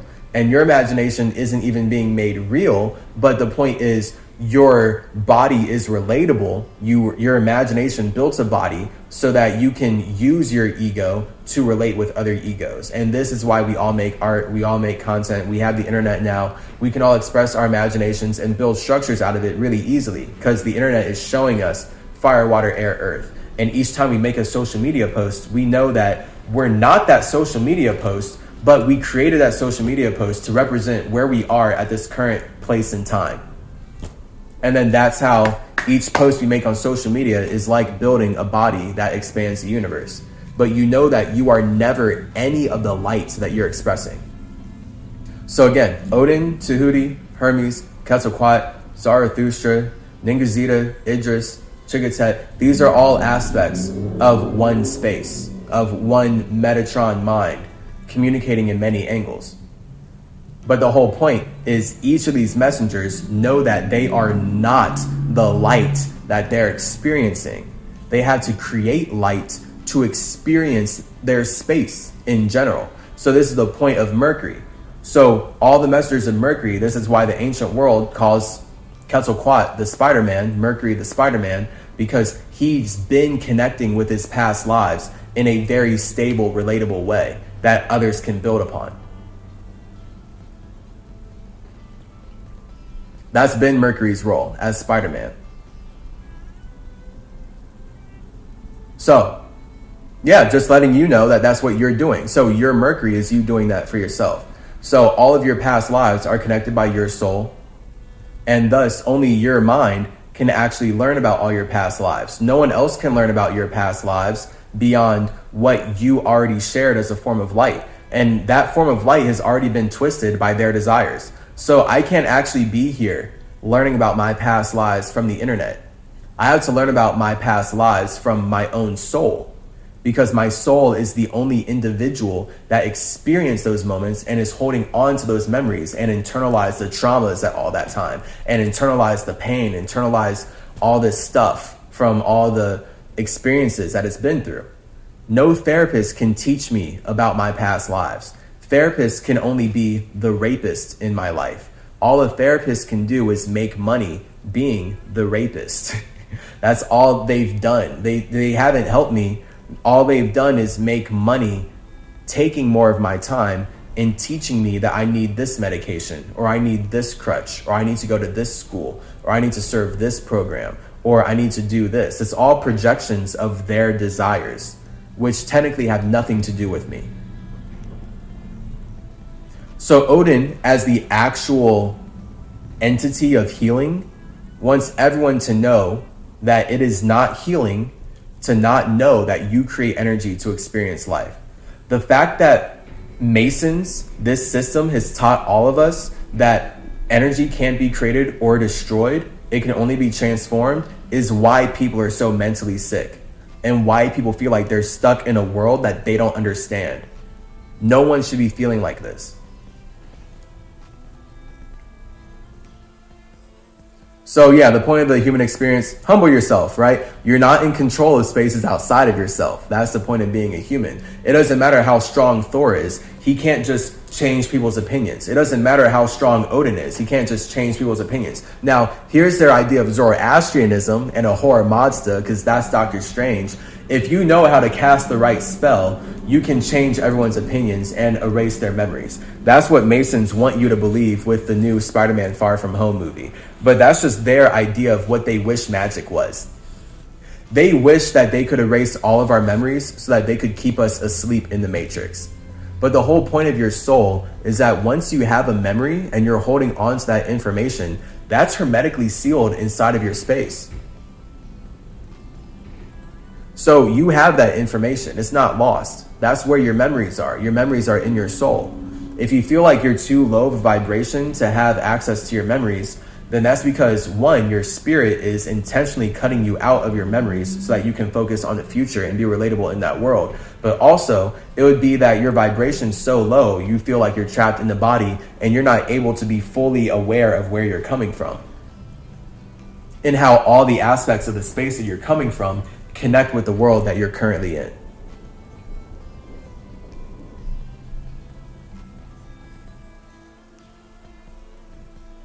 Odin continued to take a great interest in his son's life, even though there was often friction between them because of Thor's love for Earth and its inhabitants. When Thor fell in love with his assistant Jane Foster, Odin disapproved and went to great lengths to break the relationship. He sent Loki to persuade the Enchantress to travel to Earth and seduce Thor. And when that failed, Odin even traveled to Earth himself, which caused Loki to abuse his absence to try and claim the Asgardian throne for himself. When Thor decided to reveal his secret identity as Donald Blake to her, Odin temporarily removed his powers. Odin was believed dead twice before, killed both times in combat with the fire giant Surtur. During the first instance, Heimdall and later Balder ruled Asgard in his absence, and a later time Thor inherited Odin's full power and ruled over Asgard, and later Earth, although this later part of Thor's lordship was erased due to time travel. Odin's spirit was present during the final Ragnarok, freeing Thor from Hela's clutches to send him to those who sit above in shadow. As Thor eventually destroyed the Loom of Fates and stopped Asgard from perpetrating Ragnarok, which ends the entire Norse pantheon in Asgard itself, Thor believed Odin might be dead permanently. Years later, when Thor returned from his hibernation in space, he began to find the lost Asgardians, and despite successfully restoring them all, he did not attempt to find his father. During the Odin sleep, Thor had a vision in which he discovered that on a subconscious level, he did not want to do so, as he wished to be free of his father. Also, during his Odin sleep, Thor found Odin in a limbo between life and death, where every day he did battle with Surtur to prevent the demon from re-entering the world. Odin declined Thor's offer of taking his place and stated that Thor must continue to lead the Asgardians, while Odin continued to exist in a state he described as approximating the Asgardian equivalent of heaven in order to prevent Surtur from re-entering the world. Thor later brought Odin back to life in order to garner consultation and aid in defeating Uthana. Uthana Thoth. That's silly. Uthana Thoth. They're capping. Leader of the Ano-Athox, which Odin prominently defeated with the aid of Thor. Who's Uthana Thoth?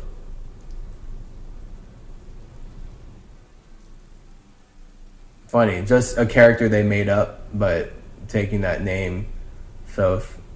Which again, I mean, they took Tehuti, turned it into Thoth, so I don't really care about Thoth that much. Like, these are vehicles for communicating that I'm forced to use based on the limitations that humans are at. That's why, again, we're using the internet to talk right now. Which Odin prominently defeated with the aid of Thor.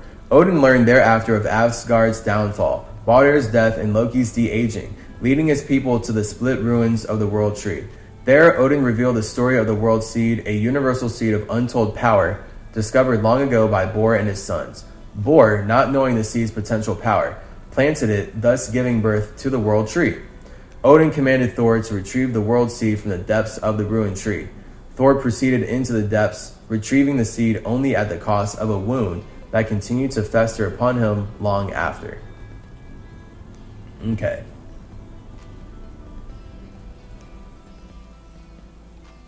Fear itself. Odin wandered the rubble of Asgard until he sensed the awakening of the serpent. Uatu the Watcher arrived nearby to monitor this key event in history. Odin proceeded to berate and scold the Watcher for his passive stance towards the coming prophecy.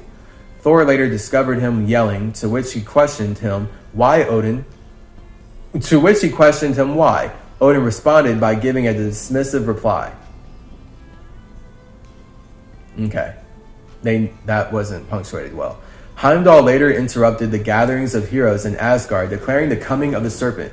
Odin commanded all the Asgardians to leave Midgard. Thor refused and began a battle against him. Odin used his power to render Mjolnir useless, binding Thor in chains, bringing him to the Asgardian plane, reborn under Odin's power. Odin worked to transform the realm into a war machine as part of his plan to raise Earth. And here, see, Masons. Them just taking Odin's name, being like, okay, God of War.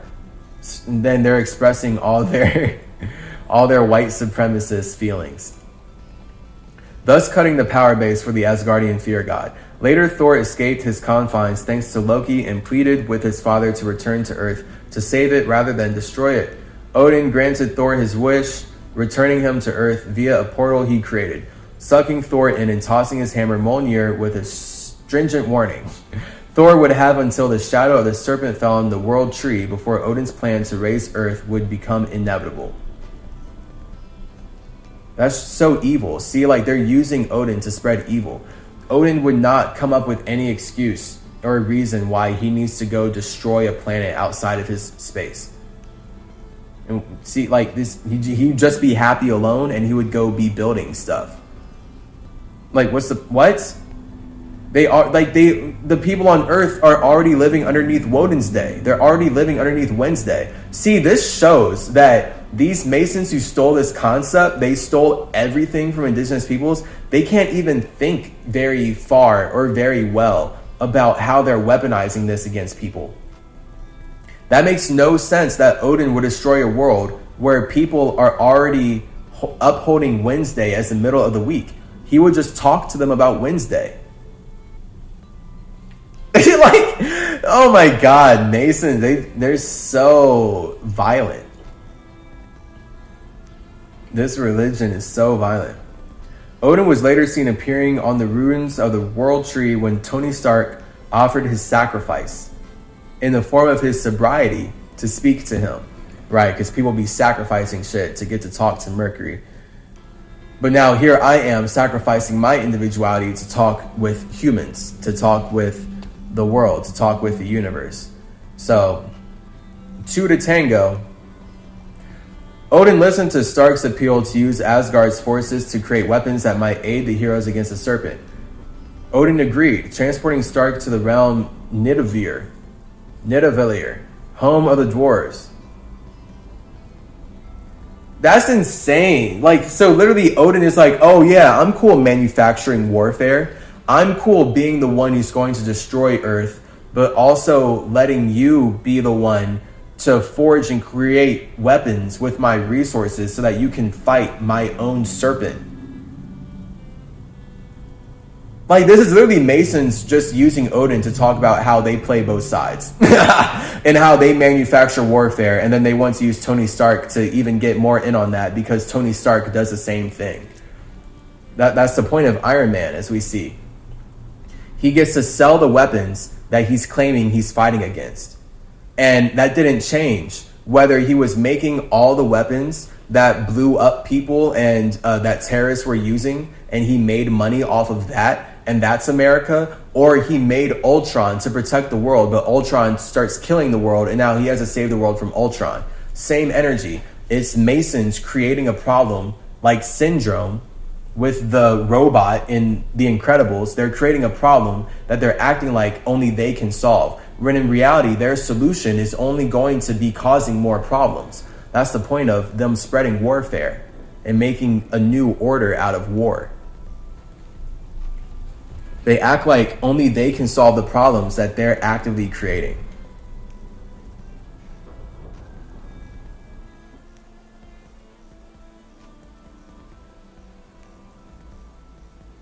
Later, Odin was seen with Heimdall at the gates to Asgard from Earth, where the Avengers returned with a wounded Thor in tow, and where an irate Captain America berated the Allfather to fix Thor, whose aid was vital to the battle. Odin was speechless for a moment, but dismissed the Avengers back to Earth, taking Thor to his private chambers, mystically healing some of his wounds, and attempting to sway Thor from the battle against the serpent, which Odin deemed his own fight.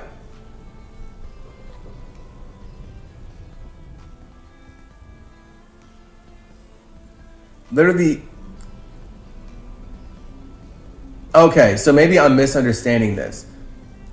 Odin is saying that he plans to raise the earth and that he would destroy the earth once the shadow of the serpent fell on the world tree.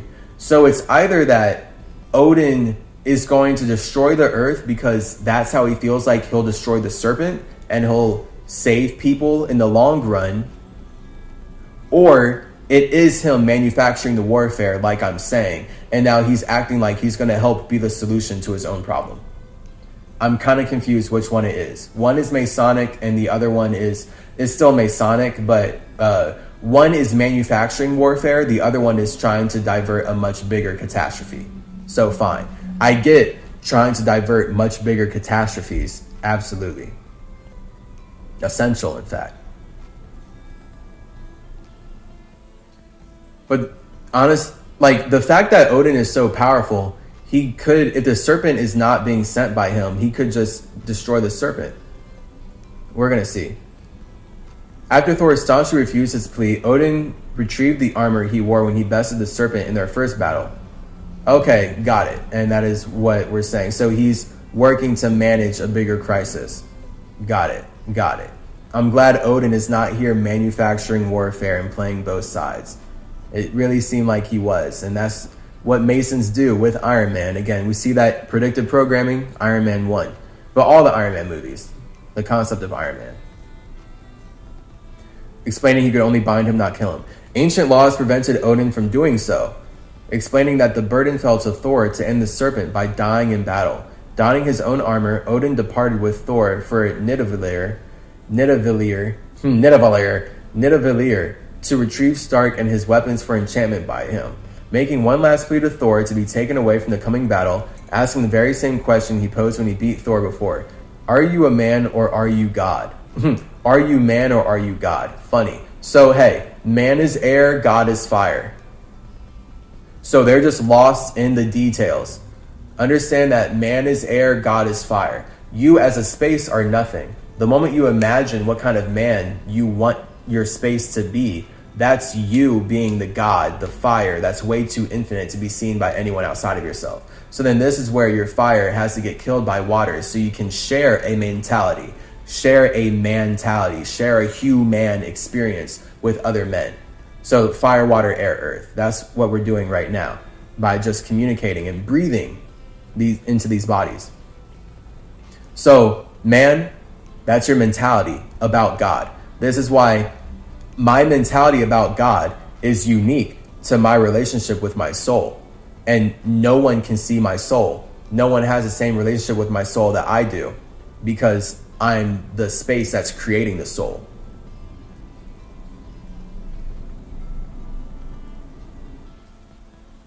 Prompting Thor to remind Odin of the man he raised him to be. Stark displayed the weapons to Odin, which he in turn asked for his own weapon. Stark transformed into his armor mode, displaying the modifications. Odin warned him he must be thrust into the hot Uru pool for his enchantment, to which Stark agreed. Cool. After Thor battled Null and Angrir, he was injured and taken to Asgard, where Odin helped and prepared him to battle against the serpent. When Thor died killing the serpent, Odin exiled himself to Asgard's space. Feeling guilty for not saving his family, leaving his wife Freya to reign over the now called Asgardia after Tony Stark rebuilt it with his repulsor technology. Yeah, it's just a bunch of made-up Mason shit. A lot of made-up Mason shit. I'm about to end this episode. If you want to read the rest of what Marvel says about Odin Borson, you can check it out right here. I know, I keep saying that I'm about to stop reading, but then it's like, the point of this series is for me to read and clarify what I'm reading. Or at the very least, just share how Marvel is twisting the truth into lies that make them money, so that I can build upon it for myself. But it's like a lot, I mean, this is all just like comic lore that they've made up. But it's funny to see how they weaponize the truth in so many details. Like, it is fun to see, dang, they're going this deep, stealing the truth so that they can sell the lie that we were all created by one God who's using us to express himself, and this is what it is. Like them stealing everything from Odin, then talking about how powerful Odin is, but then it's like the mythology of Odin and his family and how they're building the Marvel universe off of it. Oh my.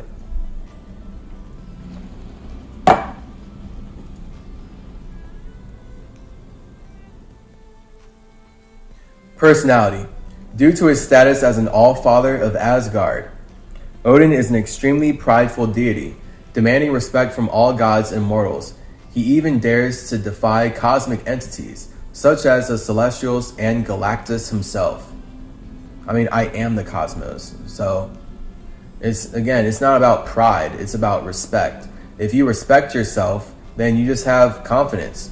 I mean, and so people can project at you that you're in your ego all the time forever.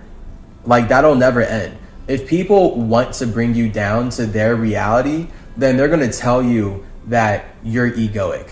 No matter how much you're not. You could literally be the most down-to-earth person ever. If you're talking about things that people don't really want to hear about, or they feel triggered when you talk about them, or they feel like you're higher on a spiritual scale because you're doing something that they won't do, they'll tell you that you're egoic. So I get that a lot with fasting as Chase, where me as Chase, I've been fasting for years. People, especially at school, would love to say that I am egoic about my fasting. They love to say I'm in my ego. And I have people telling me like, oh yeah, people say this about you. People say like, you're really egoic about it. It's like, what? Literally, the whole point of me fasting is, one, for my health, for my spiritual connection with God, so I can keep my vibration high, but two, to solve climate change and show everyone that if we all fasted, we would not only solve climate change externally, we would solve climate change internally, which is people having fucked up bodies and all these chemicals aggravating their insides and not being able to fast to get it out, and people not being hydrated well enough, and just all this stuff that's being caused by this Masonic industrial system poisoning us. That's my whole point of fasting. But then people who don't want to fast, they'll be like, oh, you're egoic. You're really prideful. You seem like you have a sense of pride. You need to be knocked down a bunch of pegs. No, that's a projection of your ego not being comfortable with the expression of my individuality. It's as simple as that. So anytime you're dealing with that, that's for everyone watching, anyone who ever taps into the root of the CymaTree, your ego is your infinite individuality. So the moment you start expressing too much individuality, all people are really going to be able to say is that you're in your ego. Now, here's where the ego is wrong. When you claim that you create things that you did not create, you claim that you create other people's imaginations, you claim that you create spaces outside of yourself, that is the most toxic form of the ego. Because the ego itself is a creative force that makes space real. But you're saying that your ego made other people's egos real, so now no one has their own individuality. This is, again, the problem with monotheism. This is why Mason's therapy, a Masonic therapist, a religious therapist, you put some space, E and the R, they're religious, the rapist. Because all they're going to do is use their idea of the ego to erase your ego.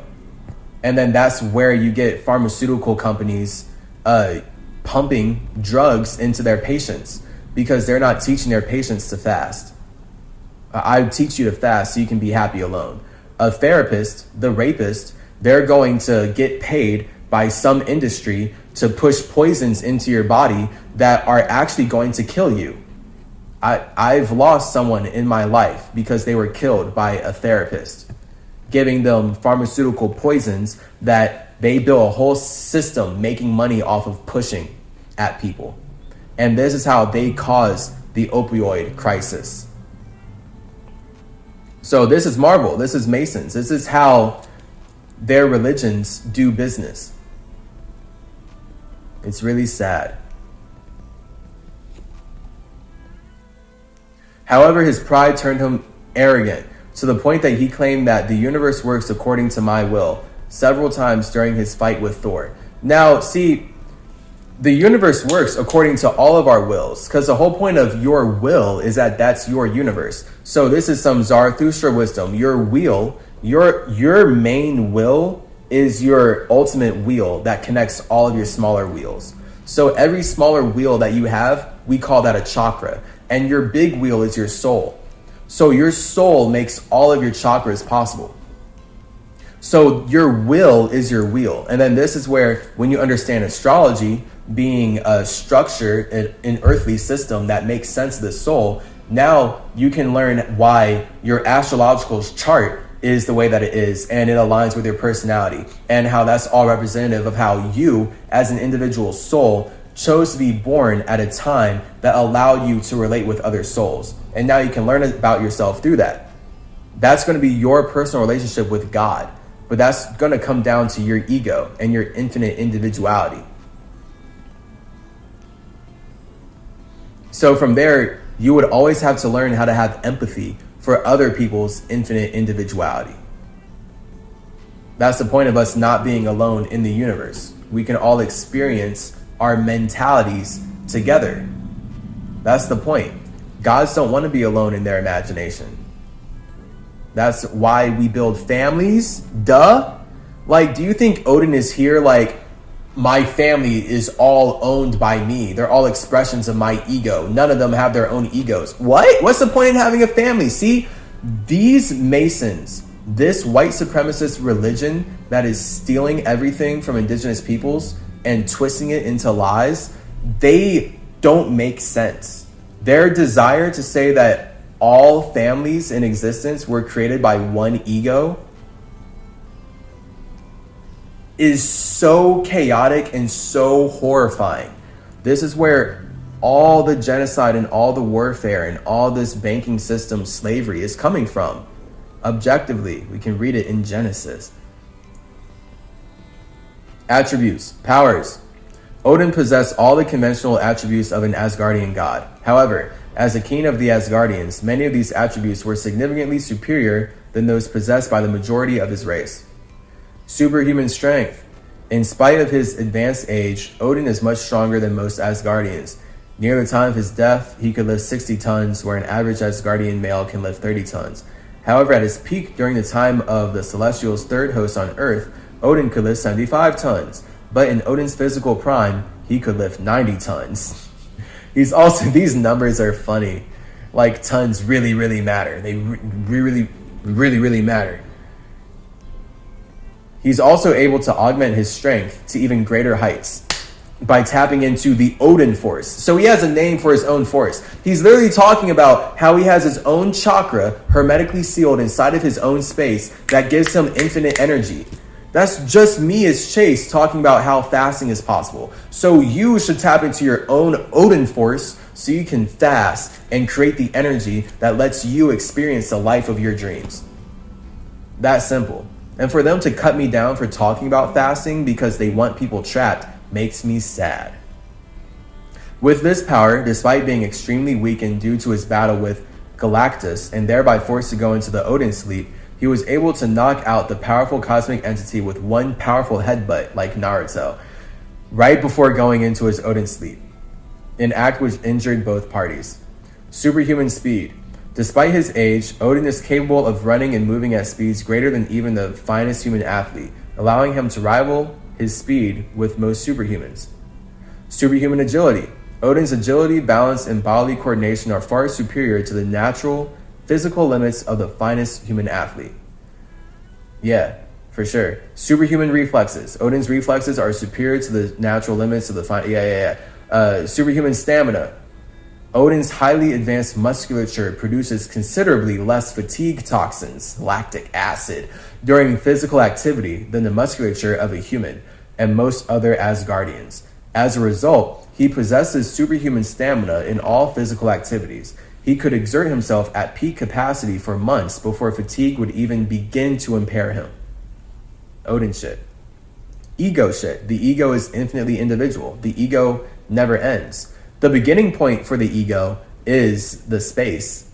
So this is why the space is always observing its ego. But then from there, the ego never ends. Just like your future never ends.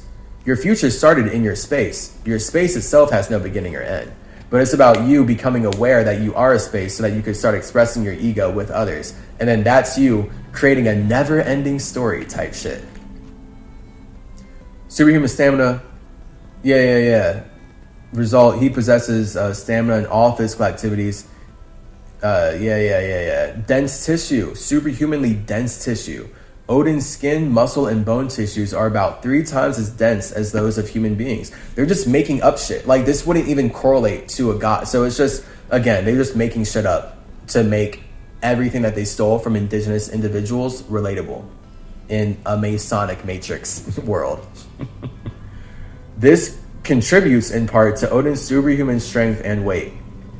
Superhuman durability. Odin's body is considerably more resistant to physical injury than the body of a human being, or even most other Asgardians for that matter.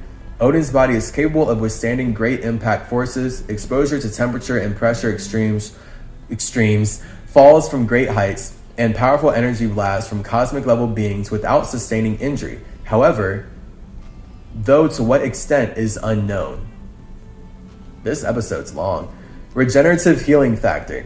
Like all other Asgardians, it was possible to injure Odin, but he can recover from injury with superhuman levels of speed and efficiency. Odin is capable of regenerating massive tissue damage or loss to a degree far beyond that of most other Asgardians. I'm reading too fast. Even of being able to regenerate missing limbs and organs faster and with much more efficiency. Odin's healing powers are far superior to all other Asgardian gods because he's the god of magic, right? He's a god of healing. He's the sorcerer supreme. So he's got all the magic powers just straight out of his imagination. Extended longevity. Odin, like all Asgardians, was extremely long-lived, although not truly immortal like Olympians. However, Odin still ages at a pace much slower than human beings. He was also immune to all known earthly diseases and infections. God damn, this is long. Whoa. See, I don't know how this episode got so long, other than the point is they're riding off of Odin so hard that they just have a bunch of this information here.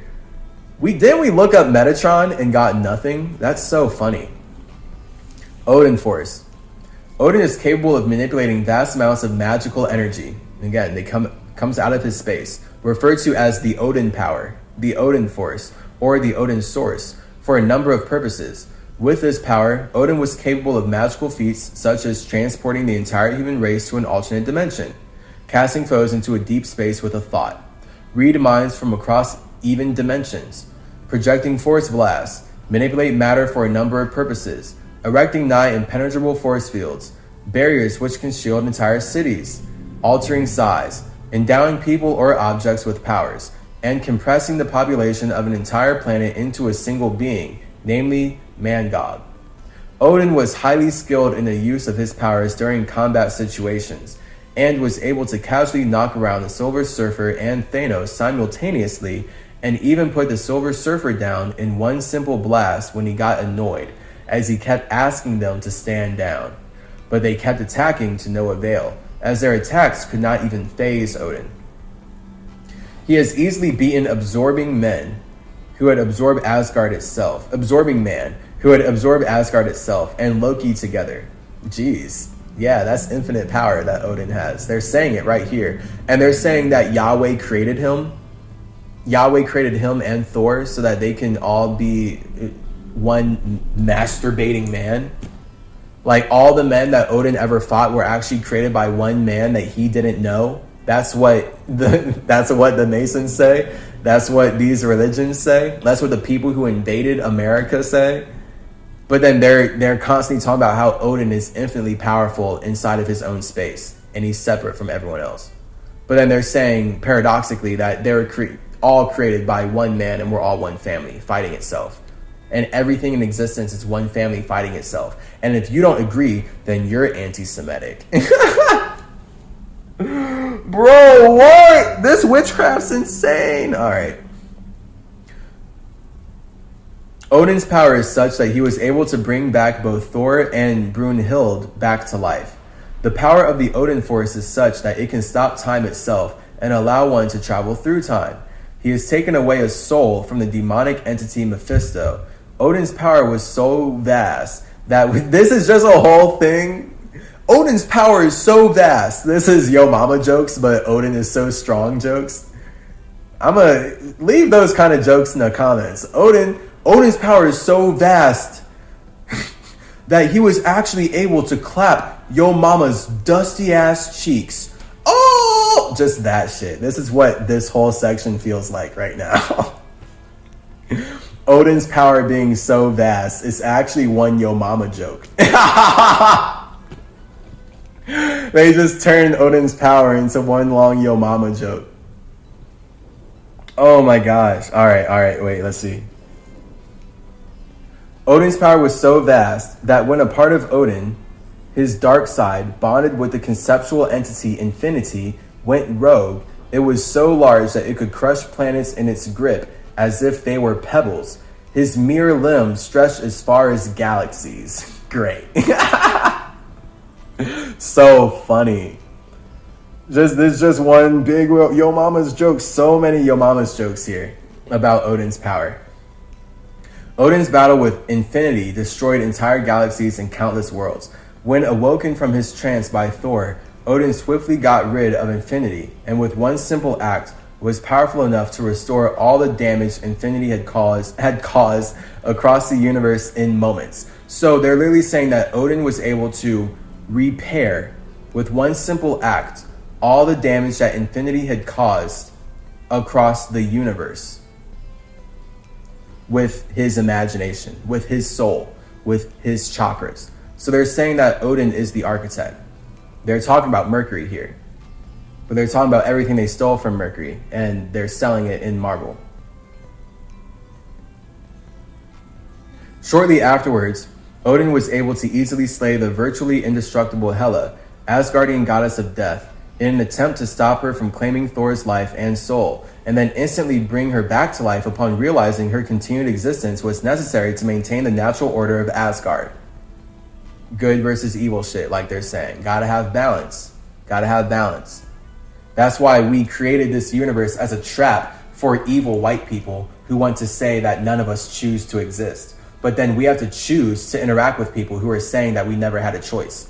So now we get to have the paradox of knowing that we are the gods that they're saying we were created by.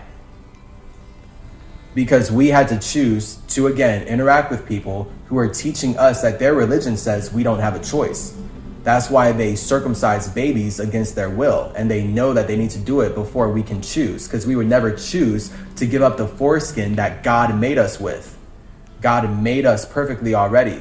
So we're not going to choose to let you mutilate us. So that's, again, the people who made Marvel, all right, the medical people, the Marvel people, the Mason people, they're obsessed with the M because they're obsessed with Mercury and Metatron and making money off of Mercury and Metatron. That's why Spider-Man does not have money, but he's using all of his powers to hold a system together that hates him.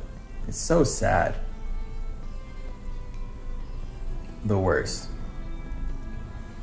Odin was able to quickly overpower Annihilus when the latter attempted to seize Asgard when its dimension intersected with that of the negative zone, after both Thor and the other Asgardians had failed in combat. Odin's power is such that it is stated that at his peak, god damn, I'm reading a Yo Mama joke. This is so funny. Odin's power is so grand. Just imagine him rocking back and forth. Odin's power. Oh, god damn. Odin's power is such that it is stated that at his peak, it is equal to the likes of Galactus, as Odin was able to render a hungry Galactus unconscious right before the Odin sleep. Even the ability to grant human beings the gift of immortality is within Odin's grasp. As Thor asked him to do for Jane Foster in order to marry her. Odin is also capable of placing multiple permanent enchantments on items, as he did for Mjolnir, lasting until he himself cancels them or they are overpowered by a superior enchantment. So Odin is beyond a sorcerer supreme, as they're saying. Odin was so powerful that in his fight with Seth, which was waged on several planes of existence simultaneously, that's very relatable. Like, that's the shit that I'm like, damn. Like, they really just stole, like, the truth of how we conduct business and, like, the spiritual warfare, but then they sell it in these lies. Because, like, that's real Mercury shit. Raging war in several planes of existence simultaneously. That's full Mercury Zoroastrian shit. All of that. So funny. That's all Hermetic. Sonic flying through simulations. When you literally see Sonic as Hermes flying through simulations, running at super speed because he goes fast, this is all stolen from Mercury.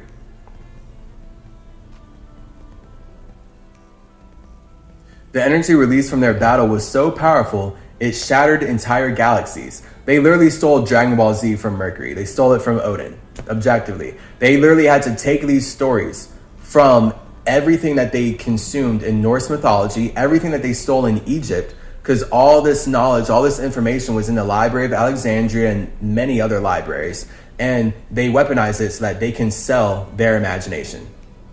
But their imagination is only relatable if they're whitewashing the imaginations that became the reality that they're invading.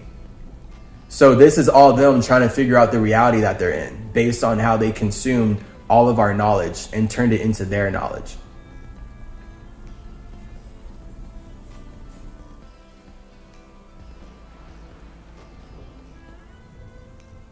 It reignited dying suns and ripped the fabric of the multiverse. So yeah, they're literally talking about Odin being the creator of Dragon Ball Z. In battle, Odin often carries the magical spear Gungnir, the spear of heaven, an artifact made of the mystical metal Uru that he uses to channel his personal energies. Through possessing no abilities of its own and the power scepter third stock, a small mace. Okay. Odin also bears Draupnir, the Odin ring, as a symbol of supremacy. Oh, God damn. Though his specific properties are as of yet unknown, he can manipulate energy for various effects, including projection of concussive force, creation of force fields, levitation, molecular manipulation of matter, matter energy conversion. See, but they don't want to say that the energy had to be created and that Odin force is him creating energy. And the only way Odin would be able to do anything is because he creates energy from his own space that only he can name. So that's why it's called Odin force and Odin sleep. See, they really just stole everything from me and then they lie about it. It's so frustrating, but also it's silly. You know, this is like funny. So that's why I'm just doing these videos, because this is me building for my family and for the world. Because they're proving all my points that I'm making in chasergenius.com. They're proving all my points. They're proving all my points that energy has to be created for us to experience our consciousness. And the only way any of this is possible is if Odin creates energy that allows him to experience his consciousness. No one else is. No one else is creating the energy that allows him to experience himself. That's their whole point here. That's their whole point. No one else is creating the energy that allows Odin to experience himself. So apply that to you. No one else can create the energy that allows you to experience your own mind, which means you're going to have to recognize that you create energy by vibrating at a certain frequency. That's why I, as CymaTree, as Clarence Calloway, say that energy is air, vibration is water, frequency is fire. So Odin, as a space, knows that if he vibrates at the frequency of his own thoughts, he will create the energy that allows him to experience matter. That's why he can do anything. So this is supposed to be normal. Again, this is supposed to be Dragon Ball Z shit. It's supposed to be normal. Illusion casting and interdimensional teleportation. Odin, however, is not totally self-sufficient. Odin commands the life energies of the entire Asgardian race and can absorb any and all of their life energies into his person at will, even to the point of restoring life to a dying Asgardian. While possessing power that is inherent, opposed to the need for outward sustenance, Odin must once a year undertake the sleep of life, also known as the Odin sleep, a state of deep sleep lasting for 124 day to keep his powers from waning. For 124-hour day, right? For 124-hour day. That's, hey, nice little hibernation in a chakra pool, like that. Keep his powers from waning. During this time, Odin is guarded closely as he is vulnerable. Odin occasionally travels using the enchanted ship Skip-Bladnir, just like skipping rocks on the pools of universes, which had several mystical properties in its sails and oars, such as enabling Odin to navigate the sea of space. The ship can be mystically shrunk to the size of a fist. Odin also rides the 8-legged steed Sleipnir, cool, who can fly through air at incalculable speeds. Allspeak. Thanks to the Allspeak, Odin can communicate in all the languages of the 9 realms, Earth's dialects, and various alien languages. That's because Odin speaks a language of vibration, just like CymaTree. Every language has to be vibrated to matter. So when you speak the language of the soul, you speak all languages. That's how I've been able to go to other countries and not really speak the languages, but still navigate based on soul speak. And this is what all humans naturally have when we get into our soul magic, our ability to vibe with each other, whether we can speak the same language or not.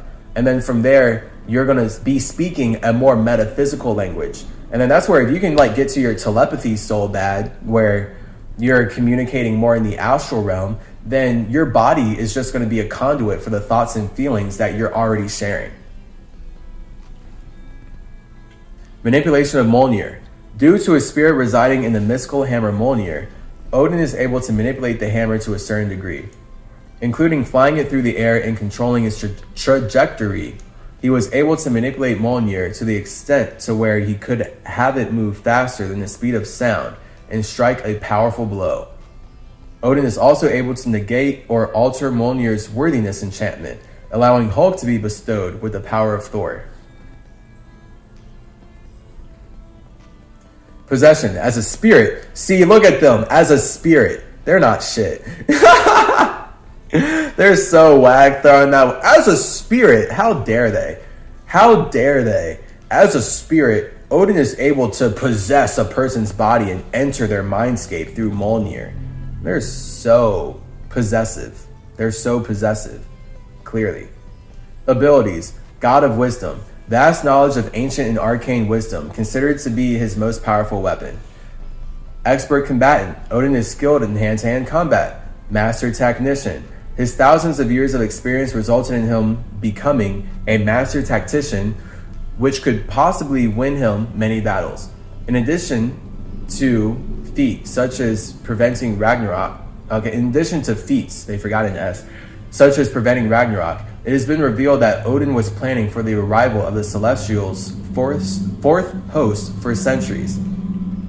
Odin's wisdom was such that he was able to ultimately thwart the eternal cycle of Ragnarok forever by sending Thor to Midgard as part of his secret plan to destroy the Asgardian cosmic entities known as those who sit above in shadow.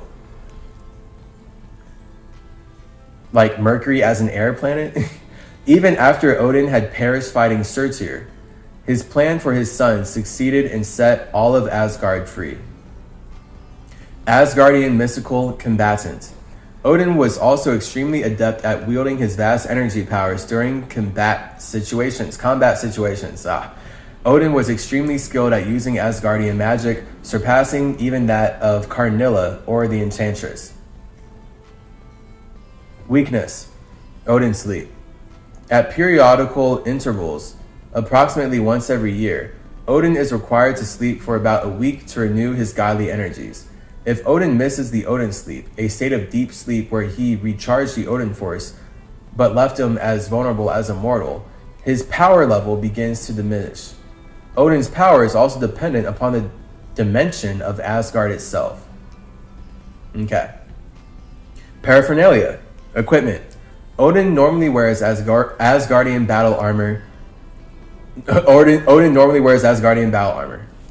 In a sense. He also at times wears a blue cloak with a wide-brimmed hat covering his missing left eye, at which times it was said he went by the name Grimnir. And then, we have weapons. Gungnir, the Spear of Heaven. Third Stalk, a powerful scepter. Odin's Sword, also known as the Oversword of Asgard, a special weapon. Transportation, Skidbladnir, the Viking-style longboat whose enchanted sails and oars enabled it to navigate the Sea of Space.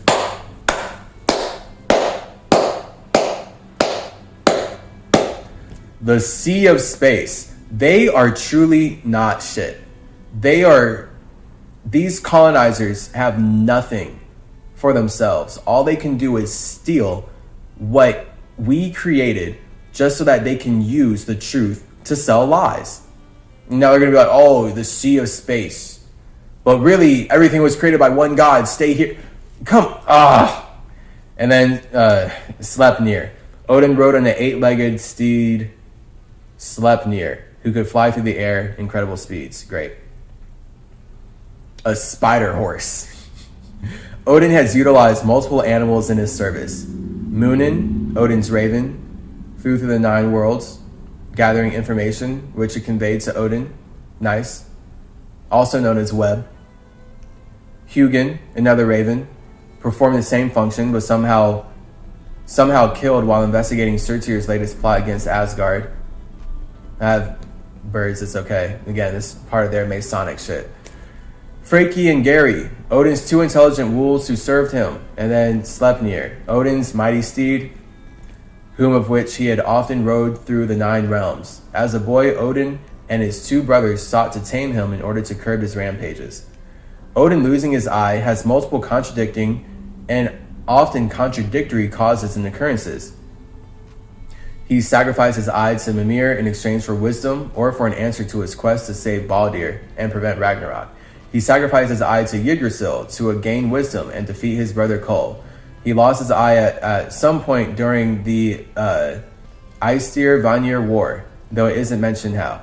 According to himself, Odin has fathered more sons than he cares to remember, with the many lovers that he has had over the eons. And yeah, I mean, that's literally Odin in his ego, talking about how he puts out so many seeds, he can't even keep track of all of his children. So that's when you get into your big ego energy, that's the ego as a toxic man, right? To be a toxic man is like, oh, my ego, I'll just expand infinitely and I'll just have infinite children with a bunch of people that I won't really stay connected to. That's the ego. Like that's literally the ego. I casted a seed, fuck that seed. But then that seed is over here like, but you're my origin point, ego. You're my farther light. Like, I care about you. I want to be connected to you. Where are you at?